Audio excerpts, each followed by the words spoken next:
Live from Minute Maid Park in Houston, Texas.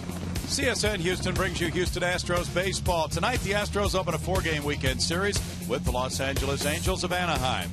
Good evening, everybody. A beautiful night. The roof is open again. Bill Brown and Alan Ashby. The Astros won 2 of 3 from the Yankees. Very good start to 2014, Ash. That's a nice series. I think a lot of people figuring the Yankees would come in, make life tough on the Astros. It went the other direction. 2 well-started games for the Astros to start things. They got some power, 4 home runs in the series. They all came in the 2 wins. So you combine nice starting pitching with a little bit of power on the offensive side, play solid defense. They haven't committed an error, and you pick up a couple of wins. Good formula. They'll try to keep it going in this series now with the Angels, a team with whom they are very familiar from last year. They played them 19 times last year. They'll play that many times again this year, and the Astros won the season series. Yeah, the Angels didn't have a lot of fun over the course of that series. 10 wins for Houston, and you can see the numbers are fairly close. It's the pitching side that favors the Astros last year a bit, and of course the Astros struggled in that category over the course of the season. The Angels had their struggles, minus Albert Pujols a good portion of the season, but there was also among those 10 wins a 4-game series swept by the Astros out in Anaheim right at the tail end of May. Tonight's starter for the Astros, Lucas Harrell, pitched well all 3 times against the Angels last year. Well, there were a set of numbers that probably favored Lucas, maybe one of the few times that he had some good numbers against one ball club. But Lucas did have success. You see him here against the Oakland A's early on in the season, and he had his struggles. He led the league most walks allowed over the course of the year. ERA pushed up because of that and other issues right near the 6 mark. It was not a kind year to Lucas Harrell. But he has turned the page. The calendar has a different look to it, and we find out more about the 2014 Lucas Harrell with Julia Morales. Hey guys, how you doing? Lucas Harrell, the Astros hoping to see the one from 2012. That was a good Lucas Harrell. Coming on Lucas Harrell, and he's very open about what happened last year, talking about the frustrating year. But when we talk 2012, he went 11-11, but had a 3.76 ERA. That was in 32 starts. The sinker ball working for him really well. This is video from 2012. And complete game against the Padres. Just everything working for him. And they thought they would see more of that from him last year. Big reason why he struggled so much last year was because of this 2012 season. He knew he was capable of this and was trying to do too much to get back to where he was that year. He told me yesterday that he's simplified things. He's trying to focus on just one thing at a time, and right now he's trying to get more of a downward angle on that sinker ball to be more effective with it, and he's feeling very confident about where he is coming out of spring, and the Astros are feeling confident as well, making him their number 4 starter. All right. Who is hungry? That is the most important question right now. You know I'm always hungry. And the Astros have added new concessions to the ballpark. I'm about to head up and check some of those out before the first pitch. Stay with us.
Astros baseball on Comcast Sportsnet. The Astros hosting the Angels for 4 here at Minute Maid Park, and we are on the concourse. The Astros weren't the only ones busy this offseason. The Astros here at Minute Maid Park were very busy as well. $1.8 million in renovations was put into this concourse. It looks great. There's 8 new food and beverage concepts. There's street eats behind me, kind of like a food truck style. The AT HOU grill has Nolan Ryan beef, get you a Nolan Ryan burger. There's also the best brisket in town right there at Texas Smoke. Very good stuff. Lots to choose from. Big thanks to Aramark as well. And look who is in line over here. I found Orbit. Oh, wow, you are ready for the game. What all you've got? Peanuts, popcorn. I think that's a Cajun style hot dog there. And how are you going to eat all that, Orbit? That's right. And you've got a big game to get ready for. All right, good stuff right there. Orbit's ready. I'm ready. Get your eats here right now. But first, Lucas Harrell has to go up first pitch in just a second. Don't go anywhere. Astros and Angels coming up next.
Game weather should be ideal for that. Fans ready for the Astros and Angels. First of a 4-game series. Cole Calhoun is the right field leadoff man. Then it's Mike Trout in center field. Albert Pujols at first base. Josh Hamilton, the cleanup man in left field. Newcomer David Freese moving from the Cardinals to the Angels at third base. The DH is Raul Ibanez. At second base, it's Howie Kendrick. The catcher is Chris Iannetta. And the shortstop batting ninth is Eric Ibar. 28-year-old right-hander Lucas Harrell on the hill for the Astros tonight. Lights are on already, and we are ready to go. Good sinker. He really does have a good one, but it has to be down. You keep a sinker up, and it's just easy on the hitters. Need to work on that consistency side of the game, repeating mechanics rather, to get the ball down consistently. Lucas Harrell has the stuff in an 11-game winner from a couple of years ago. He goes out now for his first outing of 2014. He had to win that spot in the rotation after 3 good starts against the Angels last year. No decisions, but an ERA of 1.53. He will now embark upon his 2014 campaign with Cole Calhoun leading it off. Calhoun winning a job for this season in right field, coming off about a half season with the Angels last year. And he takes strike one. Tom Halley and the crew chief is the home plate umpire. Calhoun went 2 for 12 in the opening 3-game series against Seattle, and that was a Seattle sweep. So the Angels are 0-3. And Harrell had one bad outing this spring, but the others were all solid. So he seemed to have those mechanics back in line, as you indicated, Ash. He must do to get the good sinking action.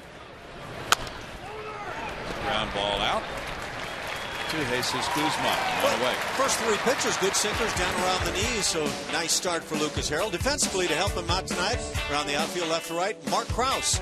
Alex Presley starting in center field. Robbie Grossman moves to right around the infield left side. A little different tonight. Matt Dominguez and Marwin Gonzalez. On the right side, Jose Altuve and Jesus Guzman, who homered with that first pitch he saw this year. Carlos Corporon behind the plate tonight. And now the man many regard as the best player in baseball, Mike Trout. Way outside, ball one. Trout has opened the season with 4 hits and 10 at-bats, including a homer, 3 runs batted in. He also has a double and a triple. Cracks one on a line, and that will get out of here very quickly. Mike Trout makes it 1-0 Halos on his second home run. But all I can add is this baseball was mauled. That sinker stayed up just a bit, inner third of the plate. Mike Trout is so quick with the bat, and you can see how strong. He's a big, strong fella, runs like the wind, and he does everything, and that's why so many regard him as the best player in the game. And Mike Scioscia wants him batting right here in the number 2 spot. You see some thunder immediately. See that ball about mid-thigh high. It's not much of a distance between knees and mid-thigh, but what a difference in terms of the way the hitter sees it. Albert Pujols next. There's ball 1 to Pujols. He is 2 for 12 in the early going with an RBI. Now the Angels, who had scored just 8 runs in their first 3 games, get a quick one. Breaking pitch there on the edge takes the count to 1 ball, 1 strike. Pujols has been a one-man wrecking crew against the Astros in his career. He fouls that one away. Last year, very much an off-season for Albert, bothered by an injury issue which really cut his season short. But everything's been fine for him this spring. He had plantar fasciitis. 2 balls, 2 strikes. Doesn't sound like a whole lot, I imagine, to a lot of folks. That's a devastating injury. You can hardly walk, let alone try to run around. 3-time MVP. Ground ball to third to Matt Dominguez. Goes to Jesus Guzman for out number 2. You know, sometimes you get outs on pitches that really are not quality pitches, and pitchers will confuse themselves by thinking, well, I got an out, it must have been a good pitch. And I would point to this pitch on Albert Pujols. Look where this is. That's right about belt buckle high, through a good part of the plate. Lucas has to be very fortunate. He has to realize that that was fortune on his side that picked up an out. That one's on the corner. Quality pitch there to Josh Hamilton, who's 3 for 10 to open his season. And he, like Albert Pujols, really slumped last season. It's a 1 ball, 1 strike count. He has gained back some of the weight that he lost prior to last year. That one veers down and in. It's 2 ball, 1 strike count to Hamilton, the American League Most Valuable Player in 2010. 335 is his career average against Houston, including 14 homers. You know, Lucas trying to mix in the changeup, the previous pitch, whether he calls it a cutter or a slider, working it in on the left-hand hitter. So mixing in some other pitches after a flurry of fastballs to start. Hamilton's 3 for 8 with 2 homers against Harrell, and he has a 2-out walk. As you indicated earlier, Ash, walks were a major bugaboo for Harrell last season when he led the league in bases on balls. 88 of them. Those coming in not enough innings to justify that number of walks. That's for sure. 153, yeah. David Freese, making the move from St. Louis to Anaheim, has started 1 for 10 in an Angel uniform with 1 RBI. Ball 1 to Freese, who grew up in the St. Louis area, so that was really quite a move for him, because he had been anchored in that St. Louis suburban area for just about his entire life. Chops this one up the third baseline. It goes foul. It's a 1 ball, 1 strike count. That World Series experience made him quite a hometown hero, too. Freese now playing at age 30. He'll be 31 later on this month. And he was brought in to address the lack of offense from Angels third baseman last year. They combined for 8 homers and a .637 OPS. His career average is .285. He drove in 60 for the Cardinals in an offseason last year. Behind you! Behind you! This one gets away from Carlos Corcoran, and that will allow for the advance of Hamilton to second base. That is a bigger, stronger looking Josh Hamilton at second. Yeah, these kind of little mistakes, and we saw a couple of mistakes defensively for the Astros last night. Despite no errors going on the board, they cost you runs, and those runs can bite you with losses. No doubt a wild pitch with that slider in the dirt. Yeah, it got in under his right knee, as you can see. That's a foul ball. He tried to get out of the way of it. 1-2, or 2-2 now to Freeze. Ibanez on deck. The Angels were only 1 for 19 with runners in scoring position in that Seattle series for Mike Scioscia. First 0-3 start by the Angels in 22 years. They've only had 0-4 starts twice in their history, in 76 and in 92. And they had a good spring. That strike 3 call. The Trout home run makes it 1-0 Halos after 1/2 inning.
Try the new Bacon Insider at Jack in the Box. It's got bacon mixed right into the patty at participating restaurants. Bottom of the first coming, 1-0 Angels. The Astros with their starting lineup taking on a different look with Dexter Fowler being sidelined today with a stomach bug. Their lineup is brought to you by Jack in the Box. They'll lead off with Alex Presley in center field tonight. Robbie Grossman in right field. Jose Altuve in second. Mark Krause in left field. The DH is Chris Carter with Jesus Guzman at first. Carlos Corcoran the catcher. Matt Dominguez at third base, and Marwin Gonzalez the shortstop batting ninth. On the mound for the Angels, it is the right-hander Garrett Richards, making his first start on the season. Last year pitched fairly effectively for the Angels. .416 that ERA, more hits than innings pitched, but kept the walks down, so it all factors out pretty well when you look at a whip. That's ball one to Presley. Alex just beginning his Astros portion of his major league career is 1 for 7 in a Houston uniform. And that one's down and in as well. 2-0. Richards has fought control issues. And last year it didn't amount to something statistically that looks like a problem. He had 44 walks in 145 innings. That's considered to be good. But repeating his delivery is something he's been working on, and he's been better at it this spring. That's a strike. It makes it 2-1. That pitch, pretty good velocity, 96 miles an hour, but appeared to be, like we looked at with Lucas Harrell, right down the middle, belt high. Yeah, that's interesting to discuss that part of command. Some good movement on that one, 2-2. We were having a conversation about that before the game. You know, if you never watched the game, you just looked at the stat sheet and looked at walks per innings pitched, you might get a false impression of a pitcher's command. Yes, some guys just pump strikes. Other guys who are really successful pump strikes on edges and at the knees and well-intended pitches. So it's possible to keep your walks down to a manageable number and yet throw the ball right over the middle of the plate and give up a lot of hits. So it would indicate maybe statistically that the command looks pretty good when in effect it's not always. The splits on Richards probably tell me that he doesn't have a real effective changeup type of pitch. But at 96, 97 on a hard sinker, I'm not sure you waste a lot of time working on a change. Defensively for the Halos, in the outfield left to right, Josh Hamilton, Mike Trout, Cole Calhoun around the infield on the left side. There's David Freese, acquired from the Cards in the offseason. Eric Ibar at shortstop on the right side, Howie Kendrick and Albert Pujols and Chris Iannetta behind the plate. Robbie Grossman is 2 for 10. Ball 1 to Robbie. Robbie moving over to right field with this different outfield alignment. Had a hit and a walk last night. Got his first triple Wednesday night in the majors. And this was his first year to make an opening day start. He was in left field Tuesday against the Yankees. 1-1 to Robbie. Robbie is 4 for 5 against Garrett Richards. I was talking about stats maybe indicating that Richards doesn't have much of a change. There's a curveball in the dirt. But when you look at stats and you see left-hand hitters against a right-hand pitcher like this hit 281, the right-hand hitters hit 252. Usually to me that says if you're going to get right-hand or left-hand hitters out as a right-hand pitcher, you've got to have one special pitch beyond that fastball. And that usually is a changeup. When the numbers are higher for the left-hand hitters, it almost always spells a guy that doesn't have an effective change. Richards was drafted with the 42nd overall pick in the 09 season. Right after the first round of the draft. He's 25 years old, from Riverside, California. Went to the University of Oklahoma, where he was an extreme hard thrower, and he can maintain his velocity deep into games. That's not an issue. 3-2 now. Yeah, I think a bit of a guy who pitched a no-hitter last year for the Miami Marlins, Henderson Alvarez. He'll go 95 to 98 with a hard sinker. But this is very similar stuff. Swing and a miss at a pitch that appeared to be in on him and out of the strike zone, but with that velocity, the hitter's got to get the bat started. A little cutting action at 98. That is off the charts. Last year with Richards, both starting and relieving, he had an ERA that was about the same in both roles. 4.18 as a starter with a 6-6 record. For his career, he's 11-13. Jose Altuve steps up. He is 3 for 10 with 3 runs batted in. And this one goes to right field. Coming in for Cole Calhoun. He reaches out and snags it. It's a 1-2-3 first for Richards and a 1-0 lead for the Angels.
Your photo, using hashtag Astros fan photo for a chance to have it shown in an upcoming game telecast.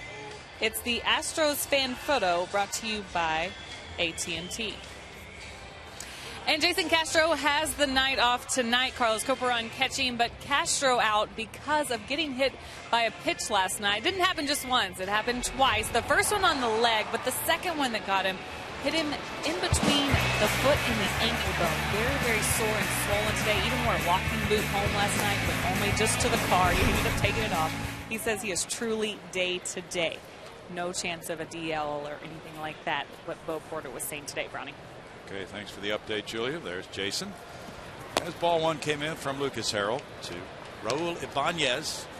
And now it's 2-0. Ibanez just hit his 301st career homer in the previous series. He's 2 for 11. And that makes it 2-1. Oh, we used to call him the Ancient Mariner when he played for Seattle.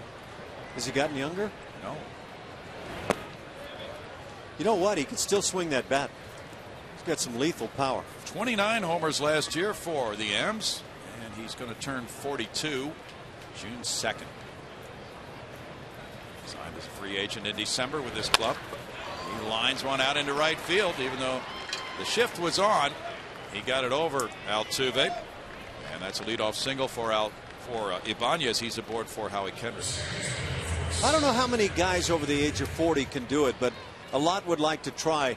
If you've got a pitcher falling behind and you can look fastball, get one up there above mid-thigh high through the heart of the plate, you got a chance to put a good swing on it.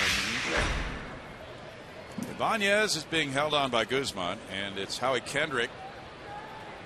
The .292 career major league average coming up. He's 0 for 10 to start this season.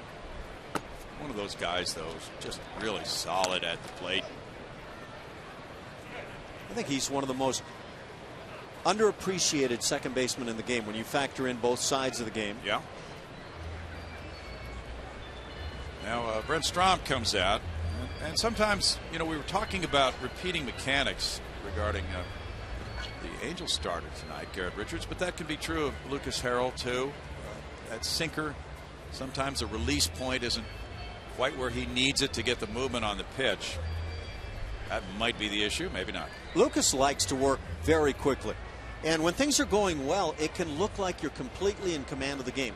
When things are not going well, it can look like you're losing focus, and I have a feeling that could be a bit of an early issue. 23 double play balls, third most in the American League. And he'd love to get number 1 of 2014 right here to erase Ibanez at first. Kendrick lines one into center field for a hit. Angels getting some good swings. That's their third hit. Kendrick's first of the season. Sets it up for Chris Iannetta now. I don't know if Brent Strom went out to the mound and said, you know, you're struggling with command. Why don't we mix in some breaking balls, see if it helps? Well, there's a breaking ball in the strike zone, but it's right kind of in that happy hit me zone as well. And it was well struck. Iannetta is 0 for 7. Chris also would be a double play candidate. Angel catcher. Chris will turn 31 in 4 more days. That's ball 1 to him. He began his career with the Rockies in 06. They had drafted him in 04 in the 4th round after a career at the University of North Carolina. Last year he started 102 games for the Halos. Did you see what Charlie Blackmon did for the Rockies today in their home opener, Ash? Oh, I missed that. I saw where the box score very briefly, but I missed your reference. He went 6 for 6 in the home opener. And that included 3 doubles, a 2-run homer, and 5 runs batted in. They won it 12-2. And that caught your attention because how many guys have gone 6 for 6 in their home openers through the eons of baseball? Yeah, very few. And only one other Rocky in their history had gone 6 for 6. And that was Andres Galarraga in '95 against the Astros. Well, that's impressive. And they had 49,000 plus at Coors Field to witness that. 5 RBIs to go with the 6 for 6. 4 runs scored. Well, he was making his 3rd start in center field this season for the Rockies. You know, here's the problem when you see a day like that.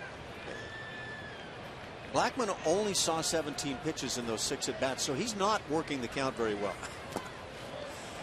That's a walk now to Ionetta, and the bases are loaded with nobody out for Eric Ibar.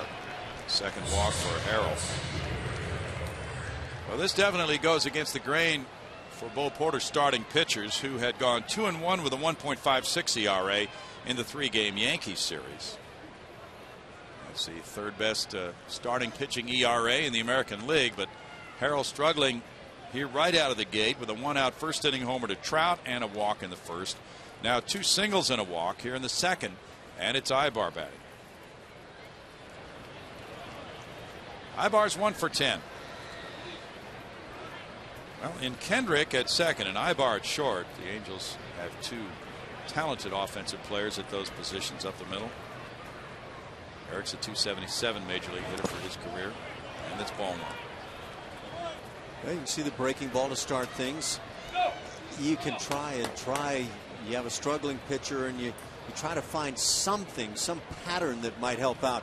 And sometimes you just can't find anything to work. Mike Scioscia's been back there and tried that many a time. Of course, he had a lot of good pitchers in L.A. Sure did. He let Tommy Lasorda work that psychology magic. There we go. That's the one that if Lucas can find the groove, and I would contend that in 2012 this pitch was something he did over and over. Yes. He worked 193 innings, going 11-11 with a 3.76 ERA.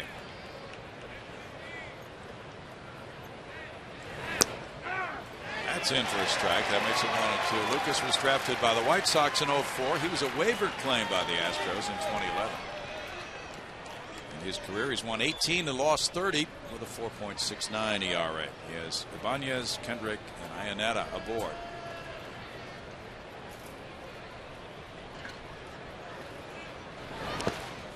In the dirt for a ball. Nice job again by Corcoran.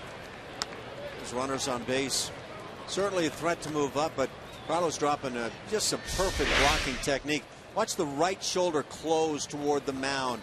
Everything squares toward the mound, not directly toward center field. You want to make sure if you're moving to your right side closes in. Beautifully done. That's strike 3. Big strikeout for Harrell with the bases loaded for out number 1. Identical pitch to what was strike 2 in that sequence. Running that fastball in and then back toward the plate. You see it as a left-hand hitter, you freeze thinking it's inside, and there it goes. Now it's Cole Calhoun batting. Calhoun grounded to first. Guzman's playing even with the bag.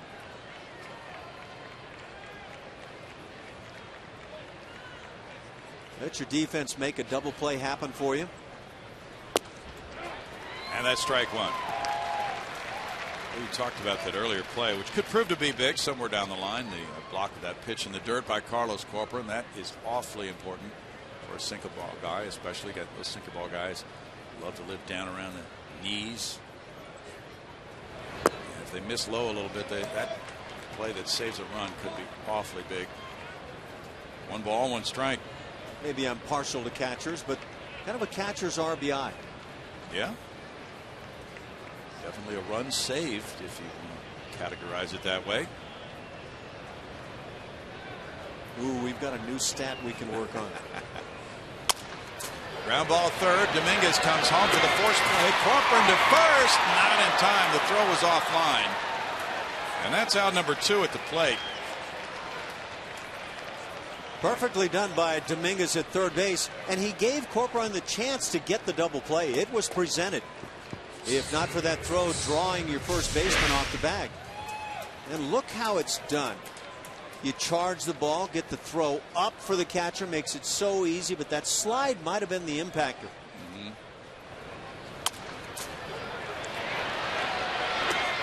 A lot of guys will try to make, for whatever reason, a perfect throw down there, and makes it tough on the catcher. This was beautifully done. Now Mike Trout, who ripped a homer, calls time, steps away. Got a question for you with the new instant replay review rules.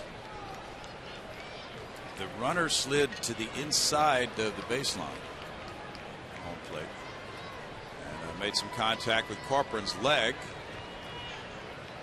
So that would be the question. Obviously, that's going to be allowed now with the new rules on home plate collisions, right? Take a look at that. See, and that's perfect. You want your right foot on the plate, come on out, clear out, and there's the contact. And I would love to know how that plays in. And also on this play, the runner was inside that running lane. Right. And they're never going to call interference if the ball doesn't hit the guy. I've never quite understood why. But look at what Corcoran is looking at. Runner well inside, and that tends to make you throw too far inside. If you drill him in the back, that's runner's interference, and the inning's over. That's right, but you won't get a call if you don't hit him with a throw. You're absolutely right. Good stop there by Corp. Of course, instincts, you put yourself in Corp's body right there. Instincts say, well, I'm going to try to make the good throw that I know I can make, rather than, okay, I'll drill you right in the back, which might be the wise thing to do. If you can light it up a little bit and just drill the guy, you got something. Well, back in the early days of baseball, that was an out. If a fielder drilled a guy with a throw on his way to a base, he was out. Might be out of action if you've got a strong enough arm. 3 balls, no strikes now. And no room for mistakes here with Trout. Of course, he'll be having a green light.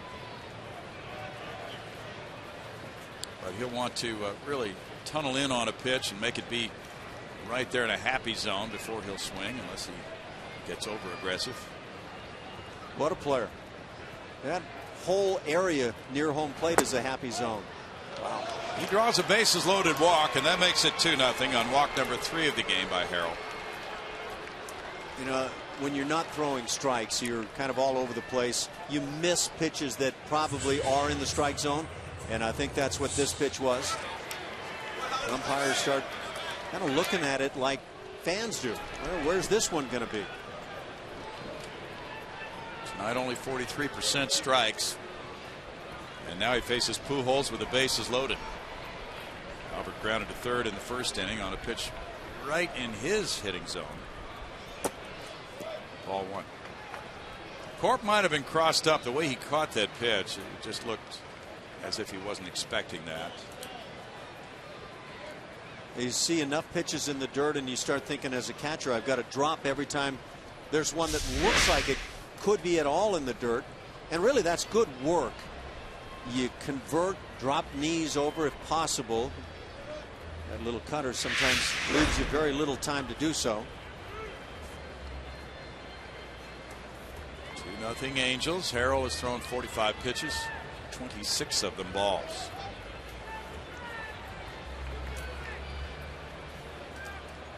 We do see some action in the Astros bullpen.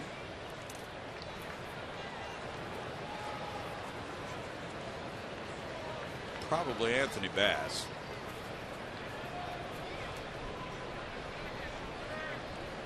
Oh, it's Jerome Williams. Okay. Right there, and that's a strike to make him 1-1. So the former Angel, Jerome Williams, is getting loose here in the second inning. He's had 1 appearance so far this season. He and Peacock, the 2 starters, if you will, in the bullpen. Off the plate. Ball 2 makes it a 2-1 count with Hamilton on deck.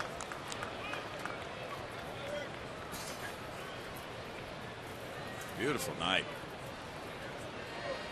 Nice breeze coming through the ballpark, but not the windy nights that we had earlier on this homestand. So those flags aren't doing much.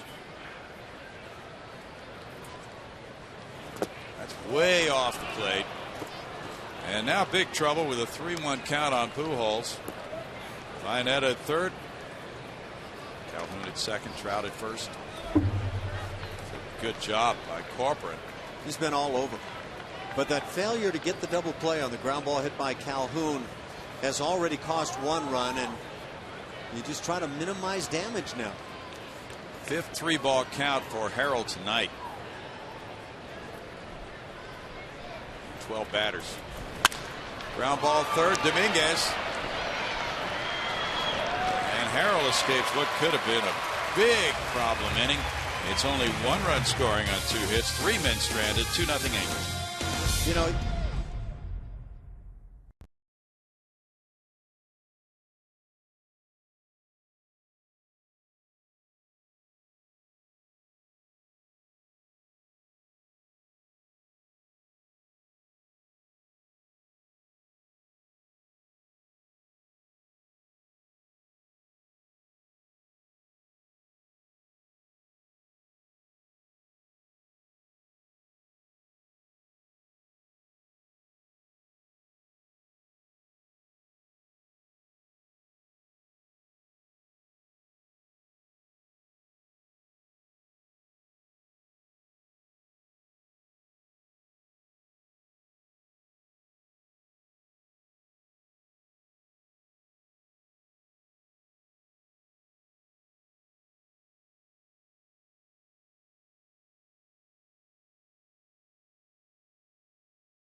kids can join all the Astros fun this season with a Coca-Cola Astros Buddies Kid Club. That's a membership you're able to pick up, now available online. Access fun, exclusive experiences, and prizes throughout the season with a Buddies membership. Visit astros.com/buddies to register today. So potential buddies right there. The Angels lead at 2-0. They're looking for their first win of the young season. So Garrett Richards, who had a 1-2-3 first, has received the early run support, and now it's Mark Krause looking for hit number 1 in 2014. He's 0 for 6. Playing left field tonight. There's ball 1. Cole Porter hoping to have Dexter Fowler back with the club tomorrow night.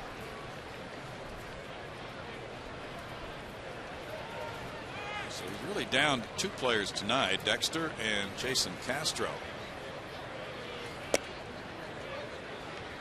That only leaves him with Jonathan Villar and AT HOU on the bench. 2 balls, no strikes.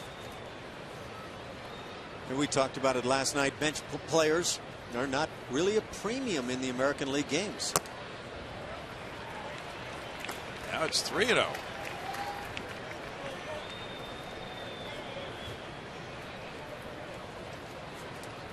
This is game 1 of a 4-game series. That's ball 4. Lead-off walk. Krause is aboard for Chris Carter now. Pitching coach is Mike Butcher for the Angels. Last year they were 78 and 84. Chris Carter has had some success against Garrett Richards. This in Anaheim, and that's a bomb straightaway center field. That part of that sweep the Astros dropped on the Angels. It came right on the heels of 2 straight wins in Colorado, where the Astros dropped the Rockies. 6 straight wins. That was the season high. Carter's 1 for 10 this season. There's strike 1 to Chris. And overall against Richards, he has 5 hits in 9 at-bats. Astros are 5-7 here at Minute Maid Park against the Angels. 13-12 overall.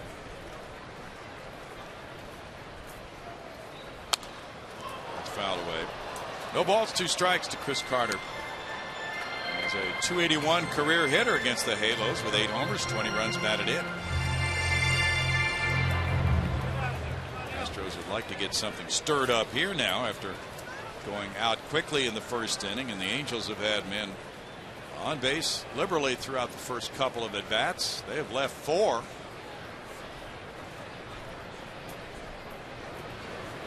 Carter takes, and it's off the plate. 1-2. We were talking last night about Chris Carter. Here's a guy with immense power, and he showed that last year with his 29 homers. He drove in 82 runs. So if the Astros can get a lot of people on base for his at bats, it could really help boost his RBI total. Curveball gets a strikeout for Richards. That's number 3 for him. And that's been the problem for Chris Carter, that especially the breaking ball out of the strike zone, down and away. It's driven a lot of guys crazy through the years. And it's hard to figure out, no matter how you tell yourself, I'm going to lay off that pitch, you see it starting, it looks like it's going to be a strike, and you just simply can't lay off. Jesus Guzman connected for a home run on the first pitch he saw as an Astro. CC Sabathia. That was on opening night. There is strike 1 to him. Rick Ankiel did it last year in his first plate appearance as an Astro on opening day as a pinch hitter against the Rangers.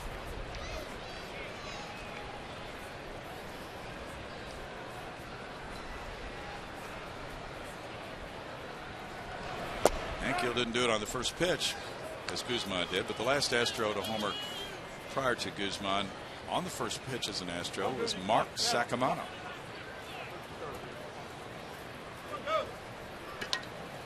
Carlos Corporate on deck.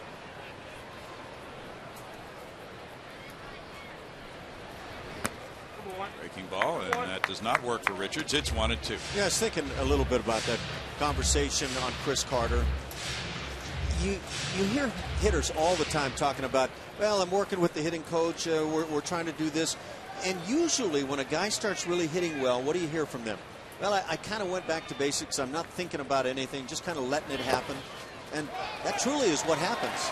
Krause takes off. The throw is not in time. But Mark Krause on that pitch in the dirt gets to second base. The count going to 2-2 on Guzman. Nice alert base running by Mark Krause, not known for the running game. See that ball in the dirt, a lot of times you just take off the instant you realize the ball's in the dirt. And I don't mean to impugn hitting coaches or anything, because a lot of times that story is, well, I've been working on so-and-so, and this one thought is really key. But usually it does come down to either no thoughts or one thought when you're finding a guy that's successful at the plate.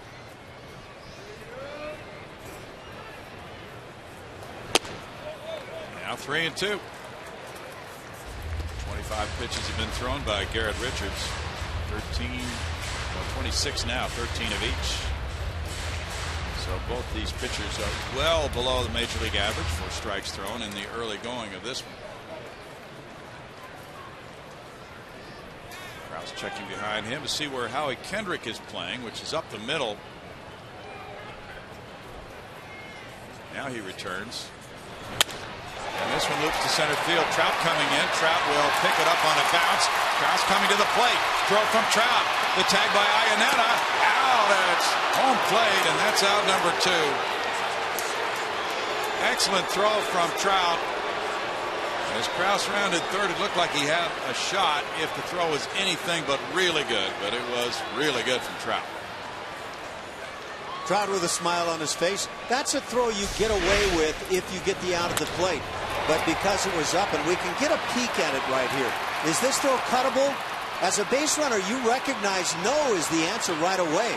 Unfortunately, from the Astros' perspective, it was so good that they get the out at the plate, and you'll take that in that swap with runner moving into second.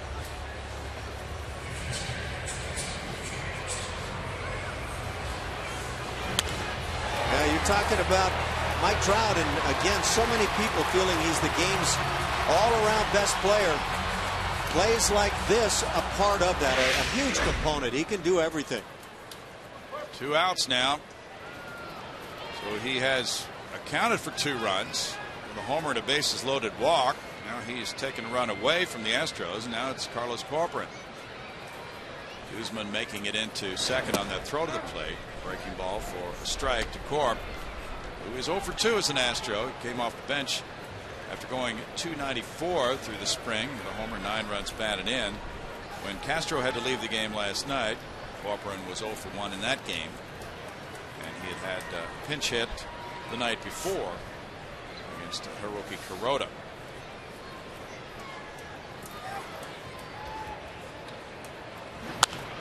Rips that one foul, and Tarek Brock had to jump rope on that one. You know, I want to get back after seeing coaches that still have abilities to Jesus Guzman and that base running right there. His reactions to go immediately when he saw the ball leave the hand of Mike Trout in center field, that's good stuff. And maybe Tarek Brock had a big part in that. Yeah. Watching go, go, go immediately is what you hear.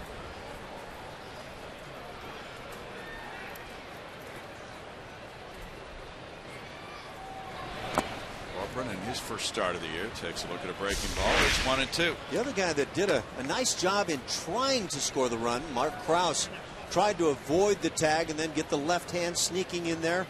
Just didn't quite happen as Iannetta was set up beautifully by Trout. The catcher, of course, now is no longer allowed to block the baseline without the ball.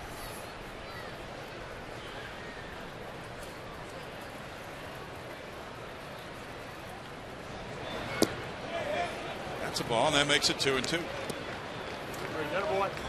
Slow pace to this one here in the second inning. Both pitchers having difficulty really repeating those deliveries that will produce strikes for them.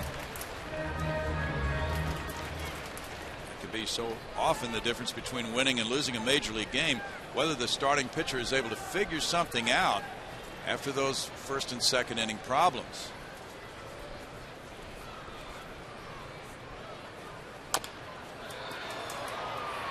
Banged off his leg, and it goes out to the pitcher, Richards.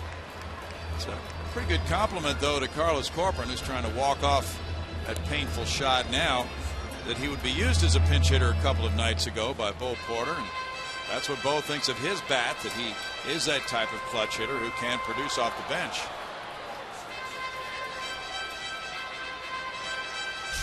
See if Corpy's a good actor or if he's hurting at the moment. Yeah, probably catches a little of the sole of that shoe, so I don't know if it hit right there. Both catchers taking blows. Yeah.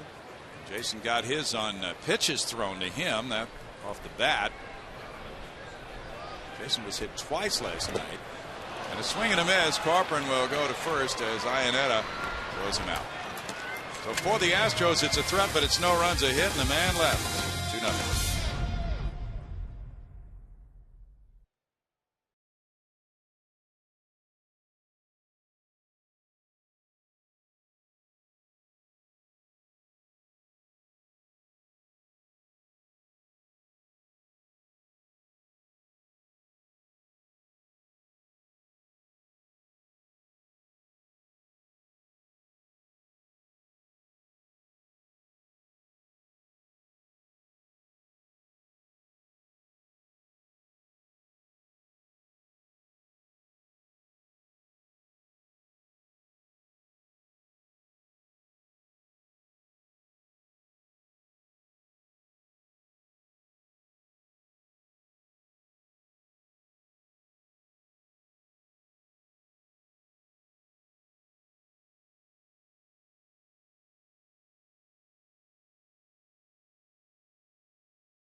You to log on to ingameastros.csnhouston.com.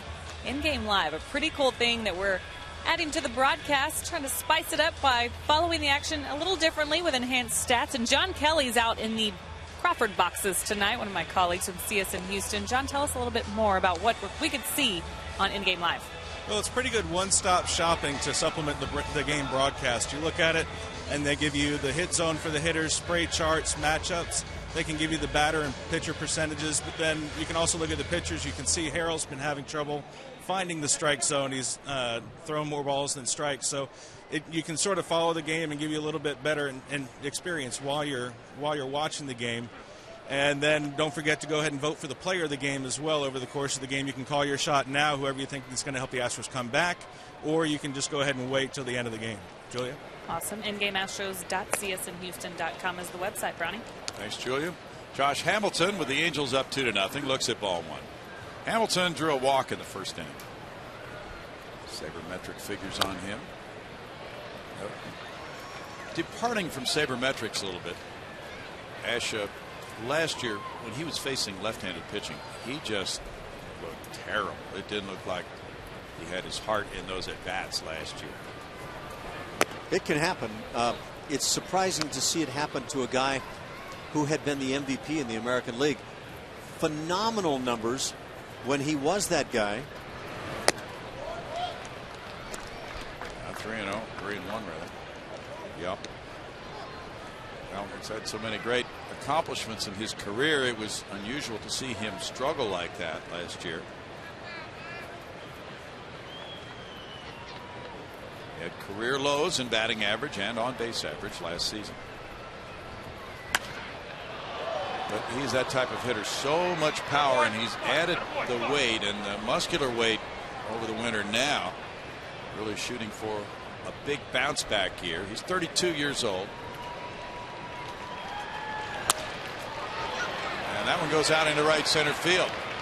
Presley over to pick it up. Hamilton will be held to a single. And now we take a look at the pitch by pitch brought to you by Steel Dealers. And of course we look at this at bat. Right here is Lucas Harrell. Tries to pick the inside corner, misses. The breaking ball is chopped foul. Breaking ball in the dirt, and Carlos Corcoran is back there grinding away, trying to block pitches. And strike three called right on the outside edge on David Freese. And just a perfectly placed pitch, and certainly Lucas Harrell could use more and more of those tonight. Freese struck out looking in that first inning. And now puts a looper into the right field area near the line for a hit.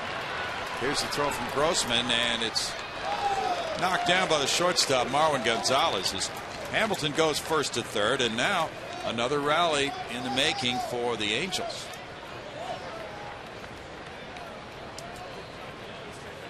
You don't have to hit them hard if you can find those gaps. That's a tough thing for a skipper like Bo Porter. You want to see Lucas Harrell succeed. You want to see him become a part of this rotation and pitch like he did a couple of years ago. Sometimes it takes a few rough innings at the start of a ball game, or maybe even some rough starts, to have a guy find something to click, and maybe that's where Lucas Harrell is at this moment. Now first and third, nobody out. Raul Ibanez single to right field in the second inning. The Astros used only two pitchers last night. Brett Oberholzer, the starter, went 5 2/3 against the Yankees in the 4-2 loss. Brad Peacock gave the bullpen a lift with 3 1/3 innings, saving the other relievers for tonight. And that's ball one to Ibanez. And with two long men, Peacock and Jerome Williams, in the bullpen, the Astros are pretty well equipped to deal with some of these early inning struggles should they choose to lift those starters. It's 2-0. Not that any manager would wish for that. It was the trade-off, either a second left-hander in the bullpen or a second long man in the bullpen. But in effect, they have 7 starters on the staff right now, if you choose to view it that way.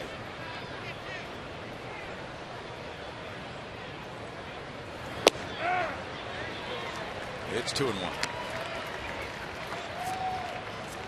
So I guess you could say that the competition for this 5-man rotation continues beyond spring training on into the season, Ash. Don't think there's any question. And don't think it's not on the minds of guys like Harrell. you know you need to go out and have good performances. There's nothing wrong with it. That's a good thing. Competition should help you find the cream eventually. Lucas wants to be about as creamy as it gets. Well, tomorrow night it's a 6:10 start, and Dallas Keuchel will make his first start of the year against Tyler Skaggs, another lefty. And for those of you who are coming out, make sure you get here by 5:30 because the special ceremonies for Lance Berkman and Roy Oswalt will take place starting at 5:40 on the field. emceed by Milo Hamilton, our Hall of Fame broadcaster, and it'll be a memorable night because of everything that Roy and Lance have meant to this franchise. They're going to come back and sign one-day contracts so they can retire as Astros tomorrow night. Got a big week having Milo out there, and a part of the Derek Jeter tribute the other night.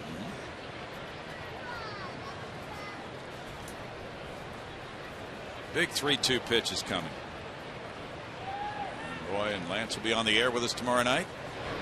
Throw goes to first, so it'll be interesting to hear their thoughts and their perspectives on things now that they are not planning to play anymore. Well, there were a lot of great moments those guys can recall.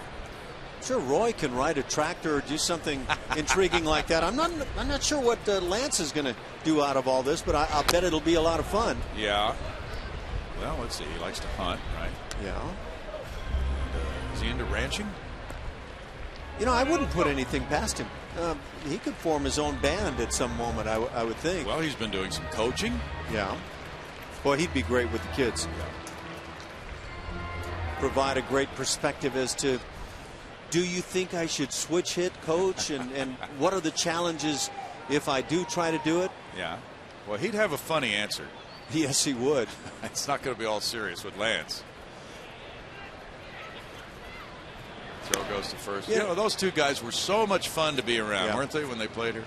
One of the great moments I think of involving Lance Berkman, the catch on Tal's Hill. Mm-hmm. It was just one of those priceless moments. It's a great catch. It really was. He came up laughing. There's a foul tip strikeout on Ibanez, number 3 for Harrell. He needed that.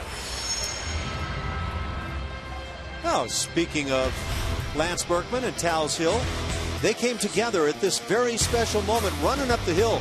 It'll buckle a knee or two, and it did right here. And he catches this ball with glove toward the fence. I want to tell you, that looks funny, and you see the reaction, but that is a tremendous play. Oh. Well, yeah. How many center fielders make the catch that way? How many center fielders actually get to that hill to make that play? True. He put together the angle of the hill and then the path he took, and now he had to twist and turn. Oh, that was something. Howie Kendrick, high drive to right field. A long run back for Grossman. Grossman's backpedaling and reaching up, and it's off his glove and stays in play. And that'll get Hamilton home to make it 3-0. It's going to be a run-producing double. Grossman, who's been playing left field, was trying to get back to that spot in right field to catch it. And Hamilton wound up scoring and giving Kendrick his first RBI. Not a bad pitch, down and away, but hit right on the barrel. And for Robbie Grossman, I think it really just comes down to a lack of playing time out there in right field. You get accustomed to how far you can drift back playing in left field here, and then right field turns it around. Now the infield is shifted now for Iannetta, and moving in tighter for a possible play at the plate on Freese at third with 1 out in the inning. That was hit number 6 for the Angels, who lead it 3-0. Ibar's on deck. Iannetta walked earlier.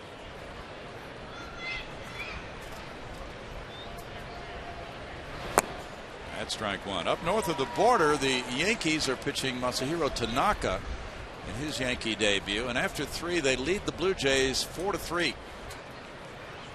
But he gave up a leadoff homer to Melky Cabrera in his Yankee debut. Angels have scored 1 run in each of the first 3 innings so far.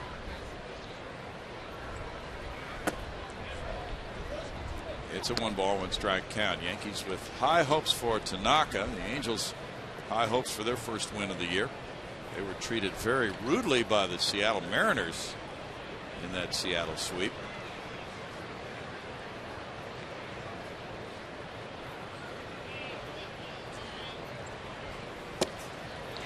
There's a swing that's not too good looking, and it's 1-2 to Iannetta. By the way, 5 strikeouts in the 3 innings for Tanaka. So, you know, that's a big part of his game. He struck out more than a man an inning during the spring. We saw with the Yankees the young third baseman Solarte, and he's had himself a night already, driving in a pair with a double. He had a whale of a spring, and they're very excited about him. That was in on him and almost hit Iannetta. 2 balls, 2 strikes. How about Brad Ausmus's Detroit Tigers 3-0, beating Baltimore 10-4 in Detroit. Drew Smiley the winner. Mike Scioscia, a long tenured manager. The Angels. He's done a fantastic job with them. He's the longest tenured in the majors right now. 15th season. And Lucas really working in on the hands right there. Talking about the Tigers, Brownie. Miguel Cabrera, pretty good hitter. He's near 2,000 hits. You would think maybe this one gets in there. What do you think? Yes. A lot of guys hit a dribbler in the infield for their 2,000 or number 3,000, whatever it may be. Mickey says, none of that for me. He went 4 for 5 with 3 runs batted in. And he's not yet 31 years old with those 2,000 hits. In the dirt. And he, like Albert Pujols, has a 10-year contract he's working on. Yeah. But you don't see any signs yet of Miguel Cabrera slowing down with the bat. No. I think the honest response on Albert Pujols, despite all the disclaimers coming out of Anaheim, is that it does appear that he's slowing down. Well, this year, if he's healthy, he should provide the answer to that. Yeah. Yeah, I think you're right. And if you look at the numbers of recent years, they have declined. Last year, maybe an anomaly with the injury.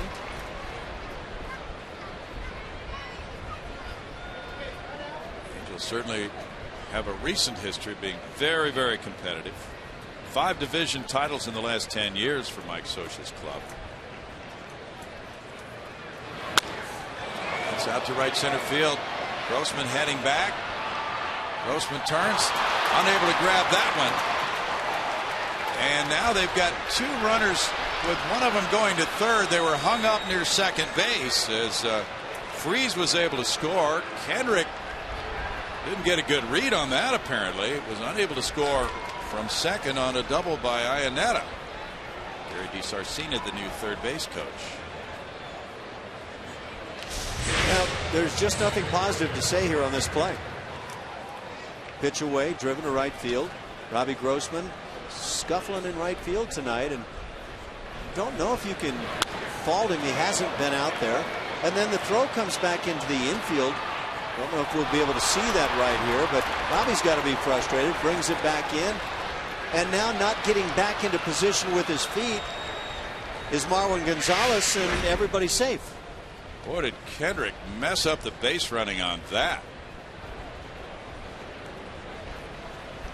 Jerome Williams warming up again. The rule of thumb says if it's a sure out, a major league outfielder is going to make the play, you tag up.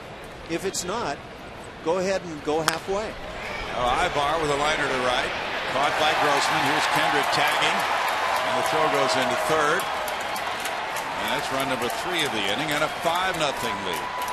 Now Kendrick had gone back to tag up, but then after the ball got out to Grossman, he took about 3 steps and went back again. He was totally confused on that previous play, but he scored the run anyway. And there you have a semi-shallow fly ball to right field, producing a sac fly and a run. And we've mentioned that Robbie, he really is a left fielder. He doesn't have that great blessing of a power arm, and he chooses, instead of throwing to the plate and enabling another runner to move up, to throw on into third base. 3 runs home in the inning and a 5-run lead with Calhoun batting. Fouling it, strike 1. Baseball Writers Association awards were handed out to Astro winners before the game. MVP last year of the team, Jason Castro, is voted by the local chapter of the Baseball Writers Association. President Bill Hartman there to give out those awards. Pitcher of the Year was Brett Oberholzer. Rookie of the Year, Jared Cozart. Darrell Kyle Award went to Carlos Corcoran. Fred Hartman Award for long and meritorious service to Steve Perry, who's been running the visitors clubhouse for many years. Well, good for Steve. Congrats. Yeah, to all. Yes. Leadoff hitter has gotten his third at bat now in the first 3 innings. Calhoun. It's a good sign for the Angels, who have 7 hits. And the count goes to 1-1. So the dilemma with Lucas Harrell is it's only his first start of the year. He won the competition for a spot in this rotation with good work throughout the spring. He had one horrible start, but the others were really good. So one start is not going to be the only one. Altuve on to first. And the Angels come up with 3 runs on 4 hits. They leave a man. They're up 5-0.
Here at Minute Maid Park.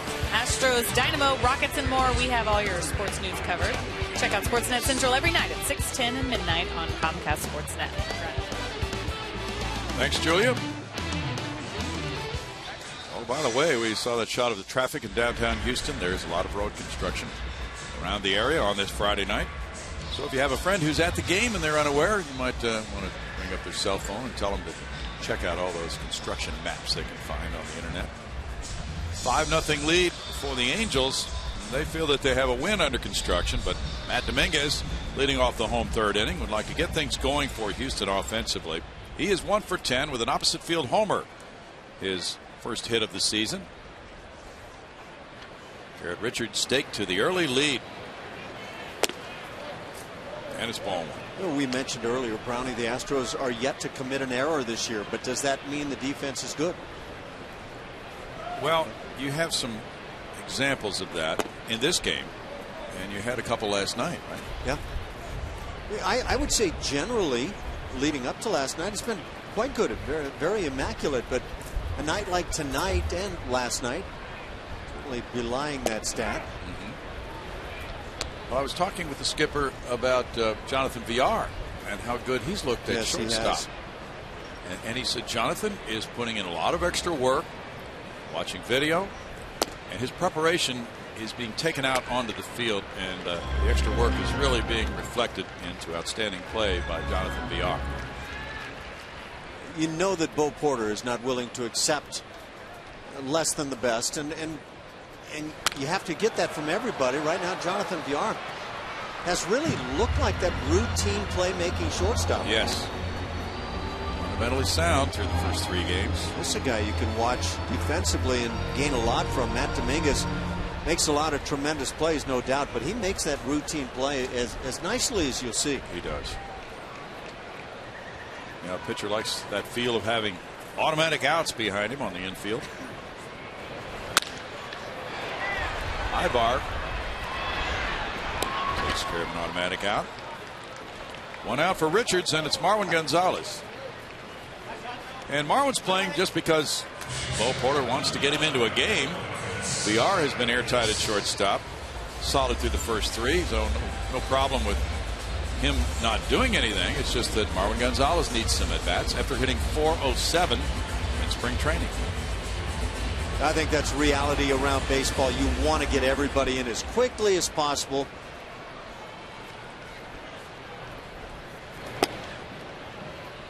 Ball one to Marwin. He just really had some solid at-bats this spring. Just thumping the ball. Of course, the Astros in spring training really don't face teams from the AL West.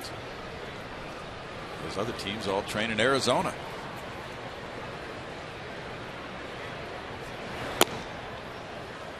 It's 2 balls and a strike to Marwin. Outside of the success the Astros had against the Angels last year, the West was awfully tough.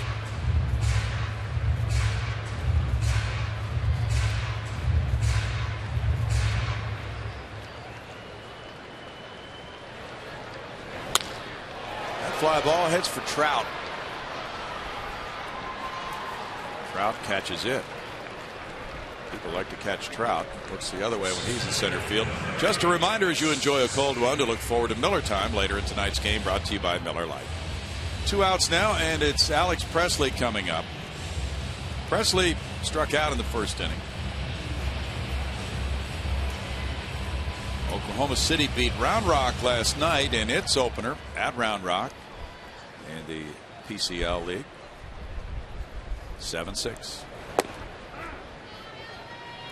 Strike to Presley. Josh Zide was the winner in that 11-inning game. Jason Stoffel got a save. Adrian Chambers hit a home run. George Springer knocked in the go-ahead run in the 11th. Strike makes it 0-2. Corpus Christi lost to Tulsa 5-4 last night in its opener. Lancaster, with 4 runs batted in from Carlos Correa, beat Lake Elsinore 8-2. Jerome Williams continuing to throw. What a great start on the year for Carlos Correa. Oh, yeah. Breaking ball and a swing and a miss is a strikeout. The throw goes down to first to complete it. That's number 5 for Richards, and a 5-0 Angel lead.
In-game live, in-game Astros.csnhouston.com. You've got to vote for your player of the game. The winner is going to be revealed during Astros post-game live. Check that website out for pretty cool stats and lots of other things you can check out there.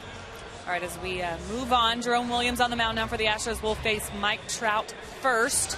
Jerome knows a lot about Mike Trout, the former Angel. Got to watch Mike Trout a lot last couple years here. And I talked to him before the game on how do you get Mike Trout out? It's the million-dollar question, right? And Jerome said with him, I would stay up. He's a really good low ball hitter. And we obviously saw the home run earlier in this game. And Jerome, hopefully, will have a little bit better luck with Mike Trout, guys. Mike Trout homered in the first, drew a bases-loaded walk in the second. So it's 5-0 Angels, and Lucas Harrell in 3 innings allowed 7 hits, 5 runs, walking 3 and fanning 3. Trout made it 1-0 with that home run on the 1-0 pitch in the first inning.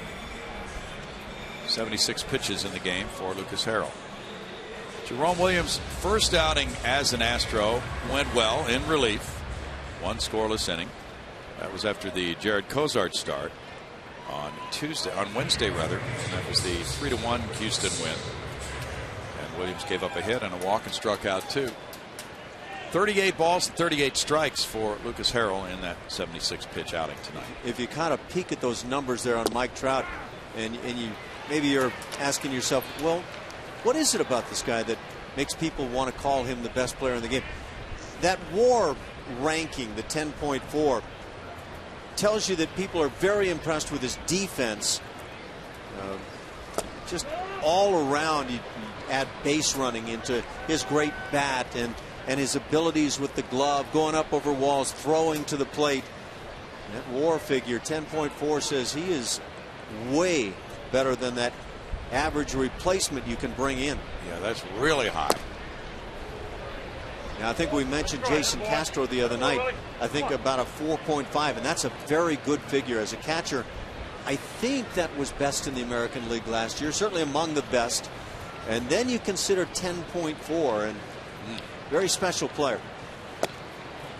Because the WAR is wins above replacement. So if you took a replacement player, he would be a guy who wouldn't normally be a regular in the major league. So they're trying to measure how good a player he is total, offensively, defensively. High drive, it goes out to left center field. And Presley moves underneath it for out number 1. And you keep in mind, that's saying what kind of impact can one player have on 162 games. And they're saying this one player above the average replacement player coming in can provide that many wins. Pretty special stuff. And he certainly reaped the rewards of that with his recent contract. Albert Pujols from 2012 to 2013 had that drop off of 3.7 WAR to 0.7. Of course, he was not healthy. And a late swing there for Albert, strike 1. He's grounded out twice to third in this game. He's a .304 career hitter against Houston, 42 homers against the Astros, among the best of all time. Now you can measure things like OPS, the on-base plus slugging, perfectly. I mean, it's a set of numbers. Mathematics tells you what the number is. In terms of WAR, it's subjective. A lot of analysis going into that, but again, it gives that impression that's out there of what this guy does to help teams win. Pujols, including postseason, has 48 homers in his career against the Astros. 6 postseason homers. That's the most of all time against Houston. Hank Aaron, 46. Astros fans know all about Prince Albert and what he does when he faces the Houston club. You know, every hitter, even the very best, will not be able to crush every fat pitch he gets in the course of a game. But I would say that, in my view, the 2 at-bats for Pujols tonight, as he grounded out to third twice, he got pitches to hammer and just rolled over them.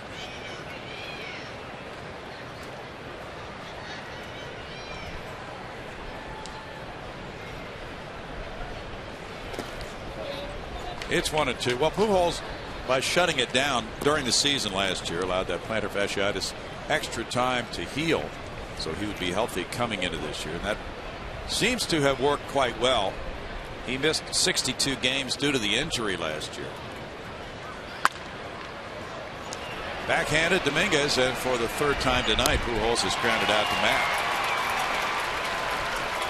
So very much an off season for the fallen Angels, Hamilton and Pujols, since 2011. And if they both return to average form, this team could really score a bunch of runs, actually.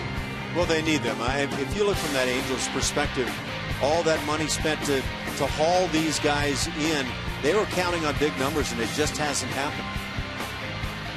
Combined for 38 homers, 143 runs batted in. Now Hamilton looks at strike one. Hamilton in this game has been on twice with a walk and a single. Boy, these three, Trout, Pujols, Hamilton, when they're doing what they do in an average season, is there a better trio in any lineup in the majors?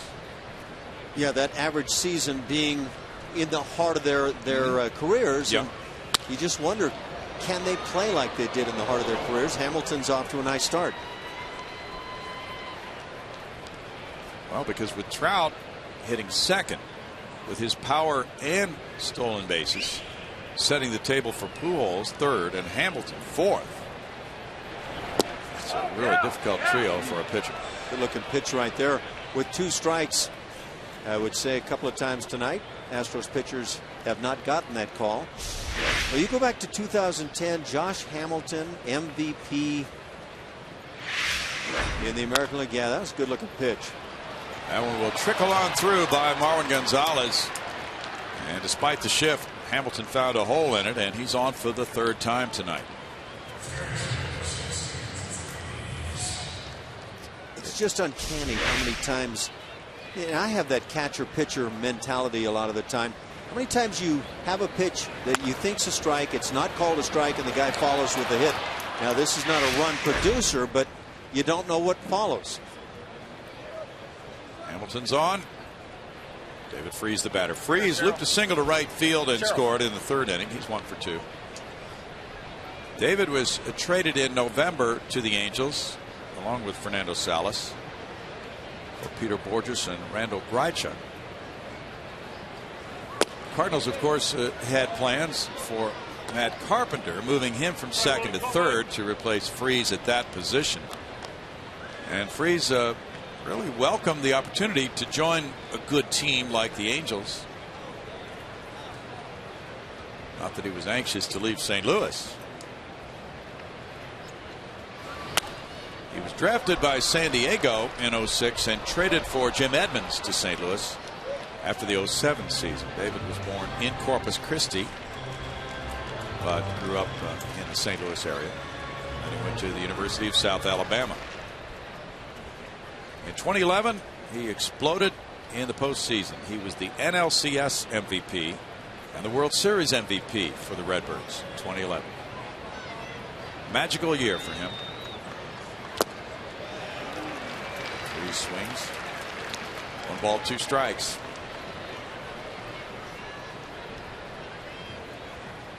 Yeah, I don't think anybody in St. Louis would have imagined at that point that in just a few short years' time he would no longer be the darling and head on out to another club.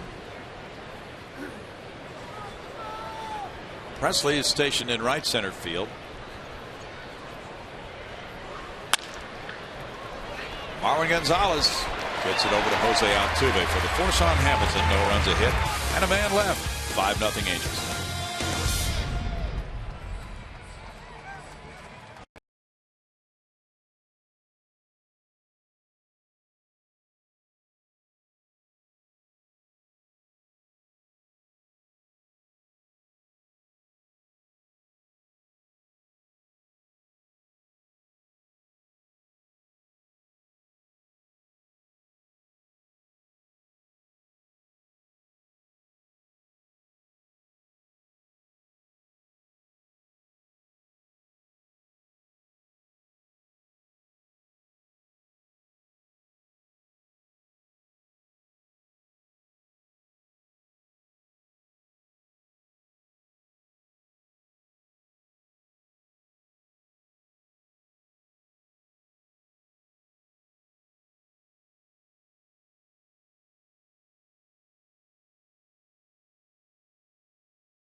hot topics and no-holds-barred debate. Kevin Eschenfelder serves it up every single night on Sports Talk Live at 5 p.m.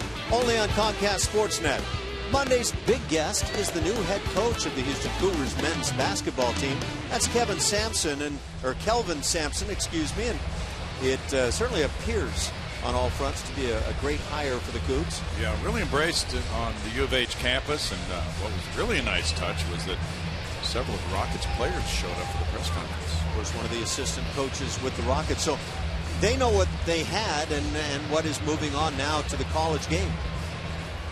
5-0. The Angels have spotted Garrett Richards with this big early lead. Robbie Grossman's up for the second time. And that is ball one upstairs. Robbie struck out on a 3-2 pitch in the first. First of 19 games between these two teams. They will get to know each other very well. Slap to third. David Freese. One out.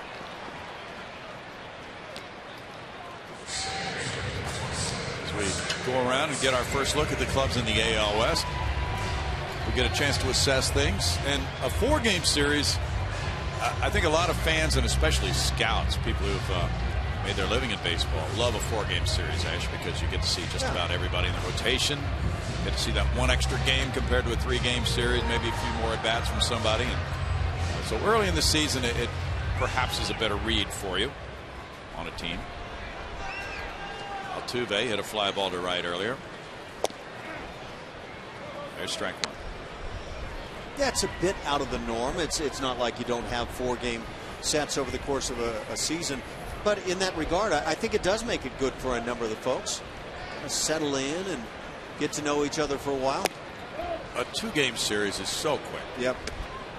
Yeah, I would completely agree that you'd much rather play 3 than 2, but nothing wrong with the 4-game sets. And it might be a day and a night game and a day game. There's a looper to right field, and diving is Cole Calhoun. That's a hit for Altuve. Great effort by Calhoun. He took a chance. Usually with a 5-run lead, you wouldn't want to take a chance of the ball getting behind you, but it worked out for him, and it's hit number 2 for the Astros. That was your genuine all-out effort. And he comes so close. And on top of that, he keeps the ball right in front of the process. Well, you can't ask for more from your outfielders. Trout was over there backing him up. You know, that's a big part of that teamwork in the outfield. Yeah, you make a very good point there. You're freed up to make that kind of effort when you know you've got a guy that's behind you. Excellent. Mark Krause. We talk about teamwork in so many ways, among the outfielders, among a hitter and a base runner, that kind of thing. Krause walked earlier. There's a strike, but somebody who's as quick as Trout can get over there and free up, in this case Cole Calhoun, to go ahead and stretch out for it, maybe come up with a great play, but if not, the runner won't take that extra base because he has a backup.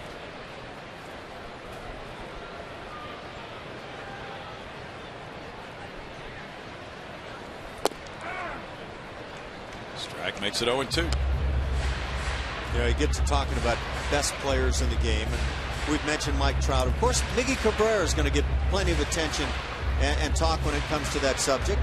On the all-around front, a lot of people think this guy is the #1 guy. I was thinking back to when I was a kid, you were a kid.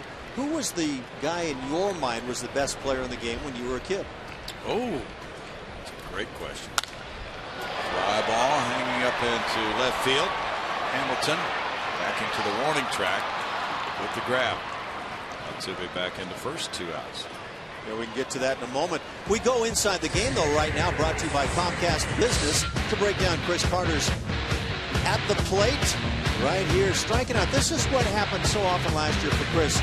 And you see it's a steady diet of breaking balls out of the strike zone. They start looking like a possible strike, and then tonight that happened. It's not news, but it's very tough for a hitter in that kind of groove or lack of groove there to be able to lay off that pitch, and that's been the case for Chris Carter.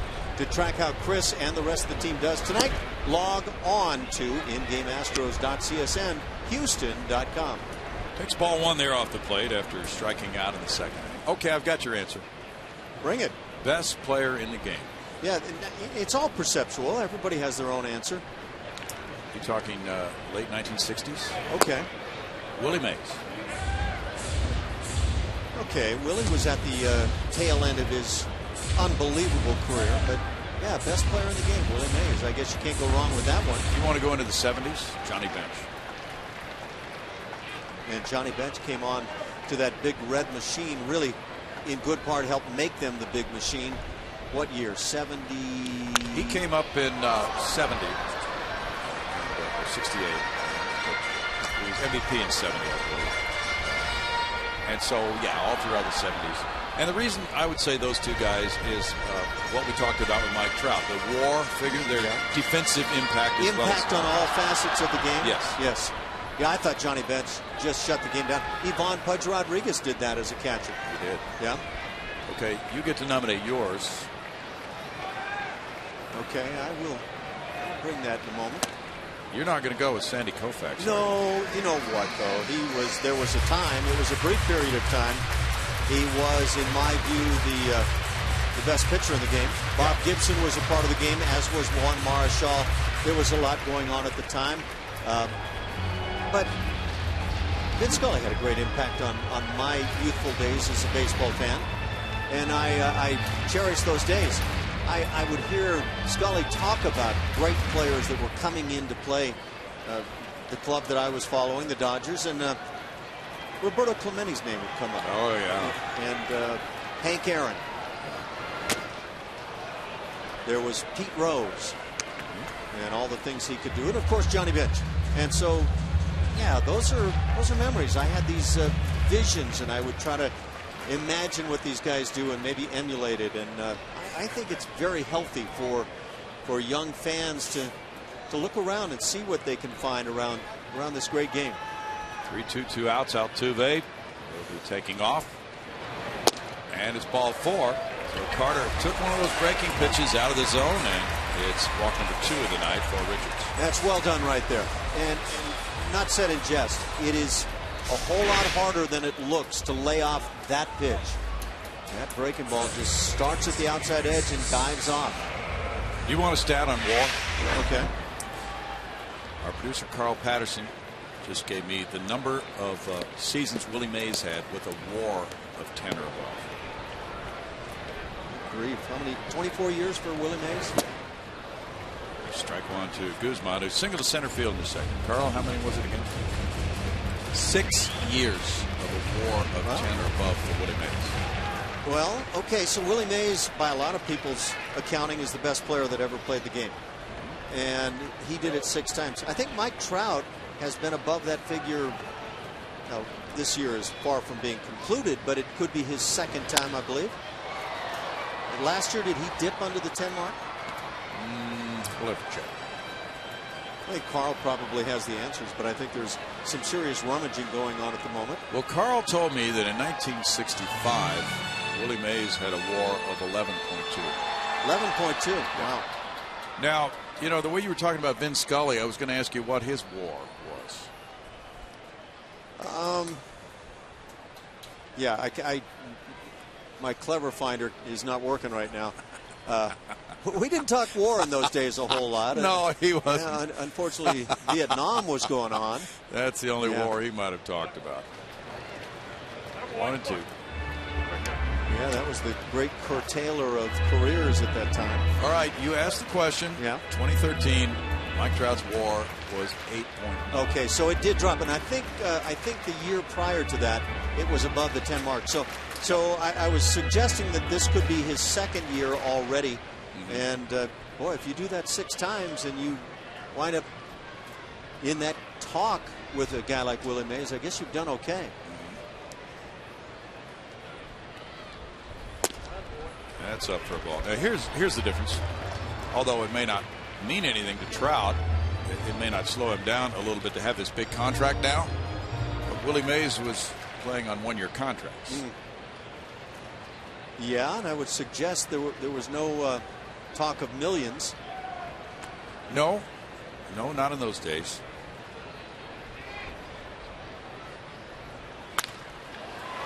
Shortstop Ibar spins, throws to Kendrick, and gets the force play on Carter to end the 4th inning.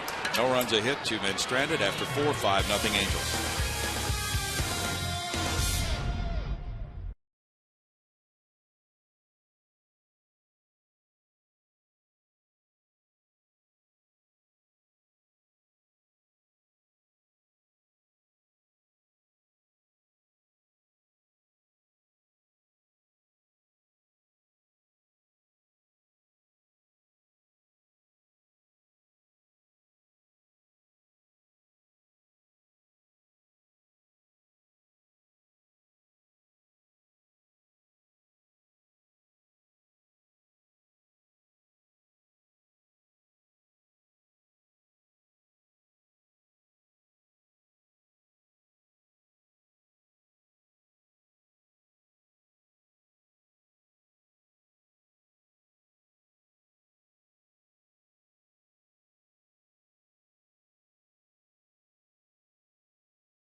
And 10,000 fans will receive an Astros gym bag presented by Houston Methodist on April 5th. And the Astros take on the Angels. Visit Astros.com for more details and be sure to come early and get your gym bag. I believe April 5th is tomorrow, right, guys?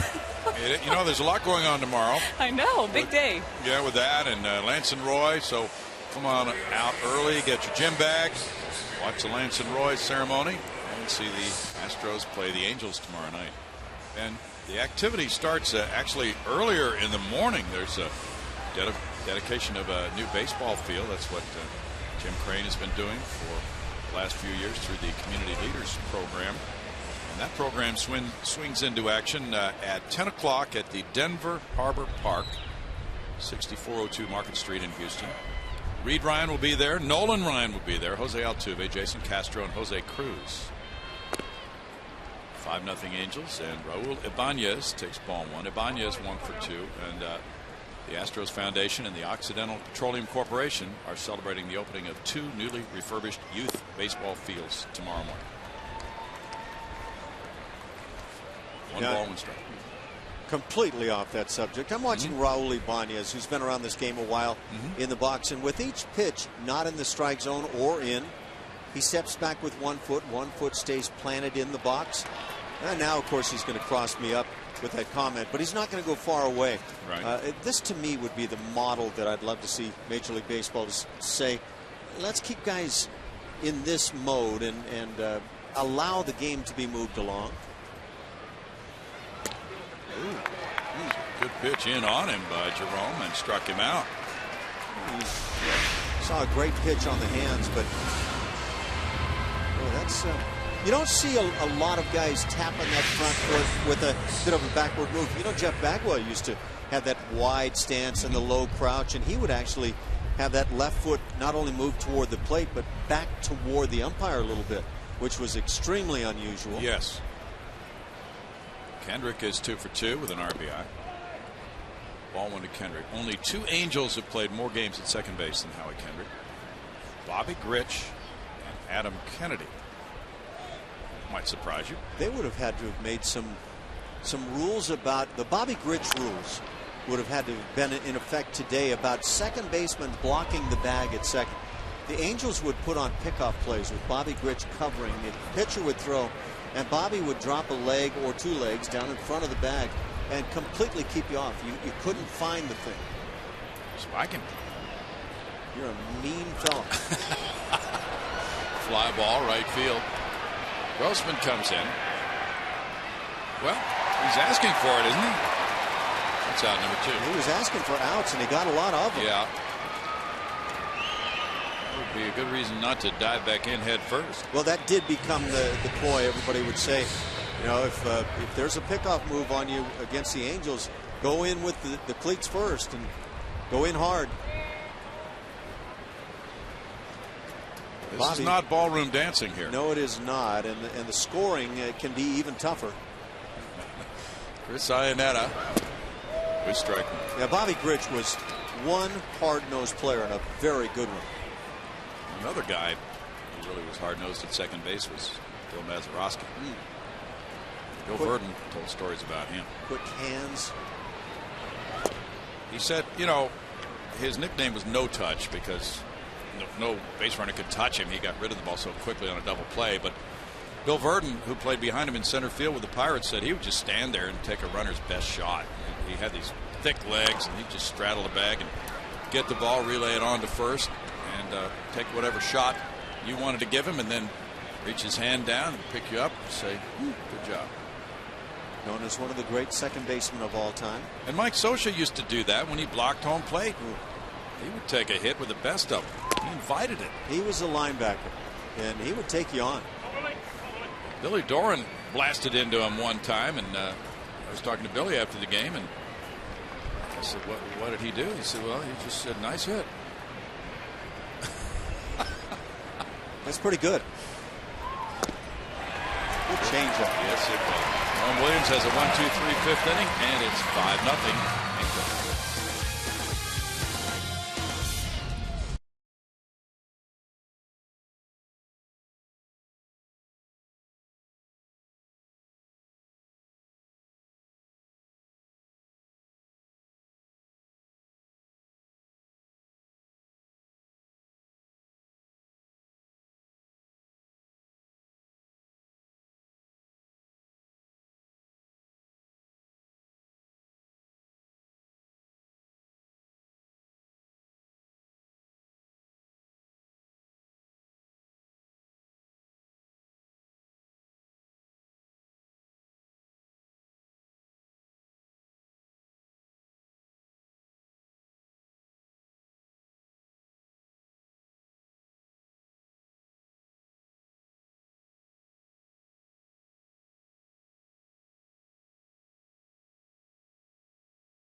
This moment in history is brought to you by MD Anderson, making cancer history.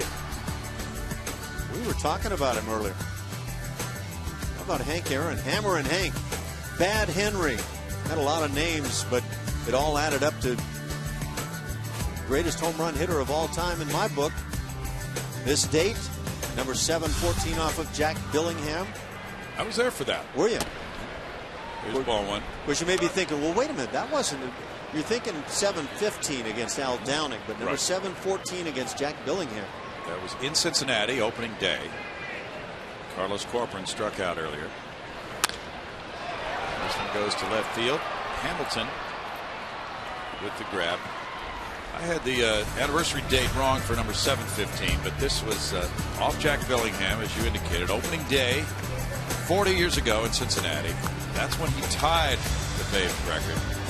And then there was controversy because the Braves sat him out for the remainder of the 3-game series so he could break the record when they went home. Home opener right after that, and that's when he hit number 715, as you indicated, off Al Downing. But they wanted him to get the record at home. I don't have any problem with that. No? I don't know. I don't know if it impacts a pennant race, that sort of thing, but that was one of the greatest moments in baseball history. Well, it really was. Especially nice that the Atlanta fans could see him do it there at home.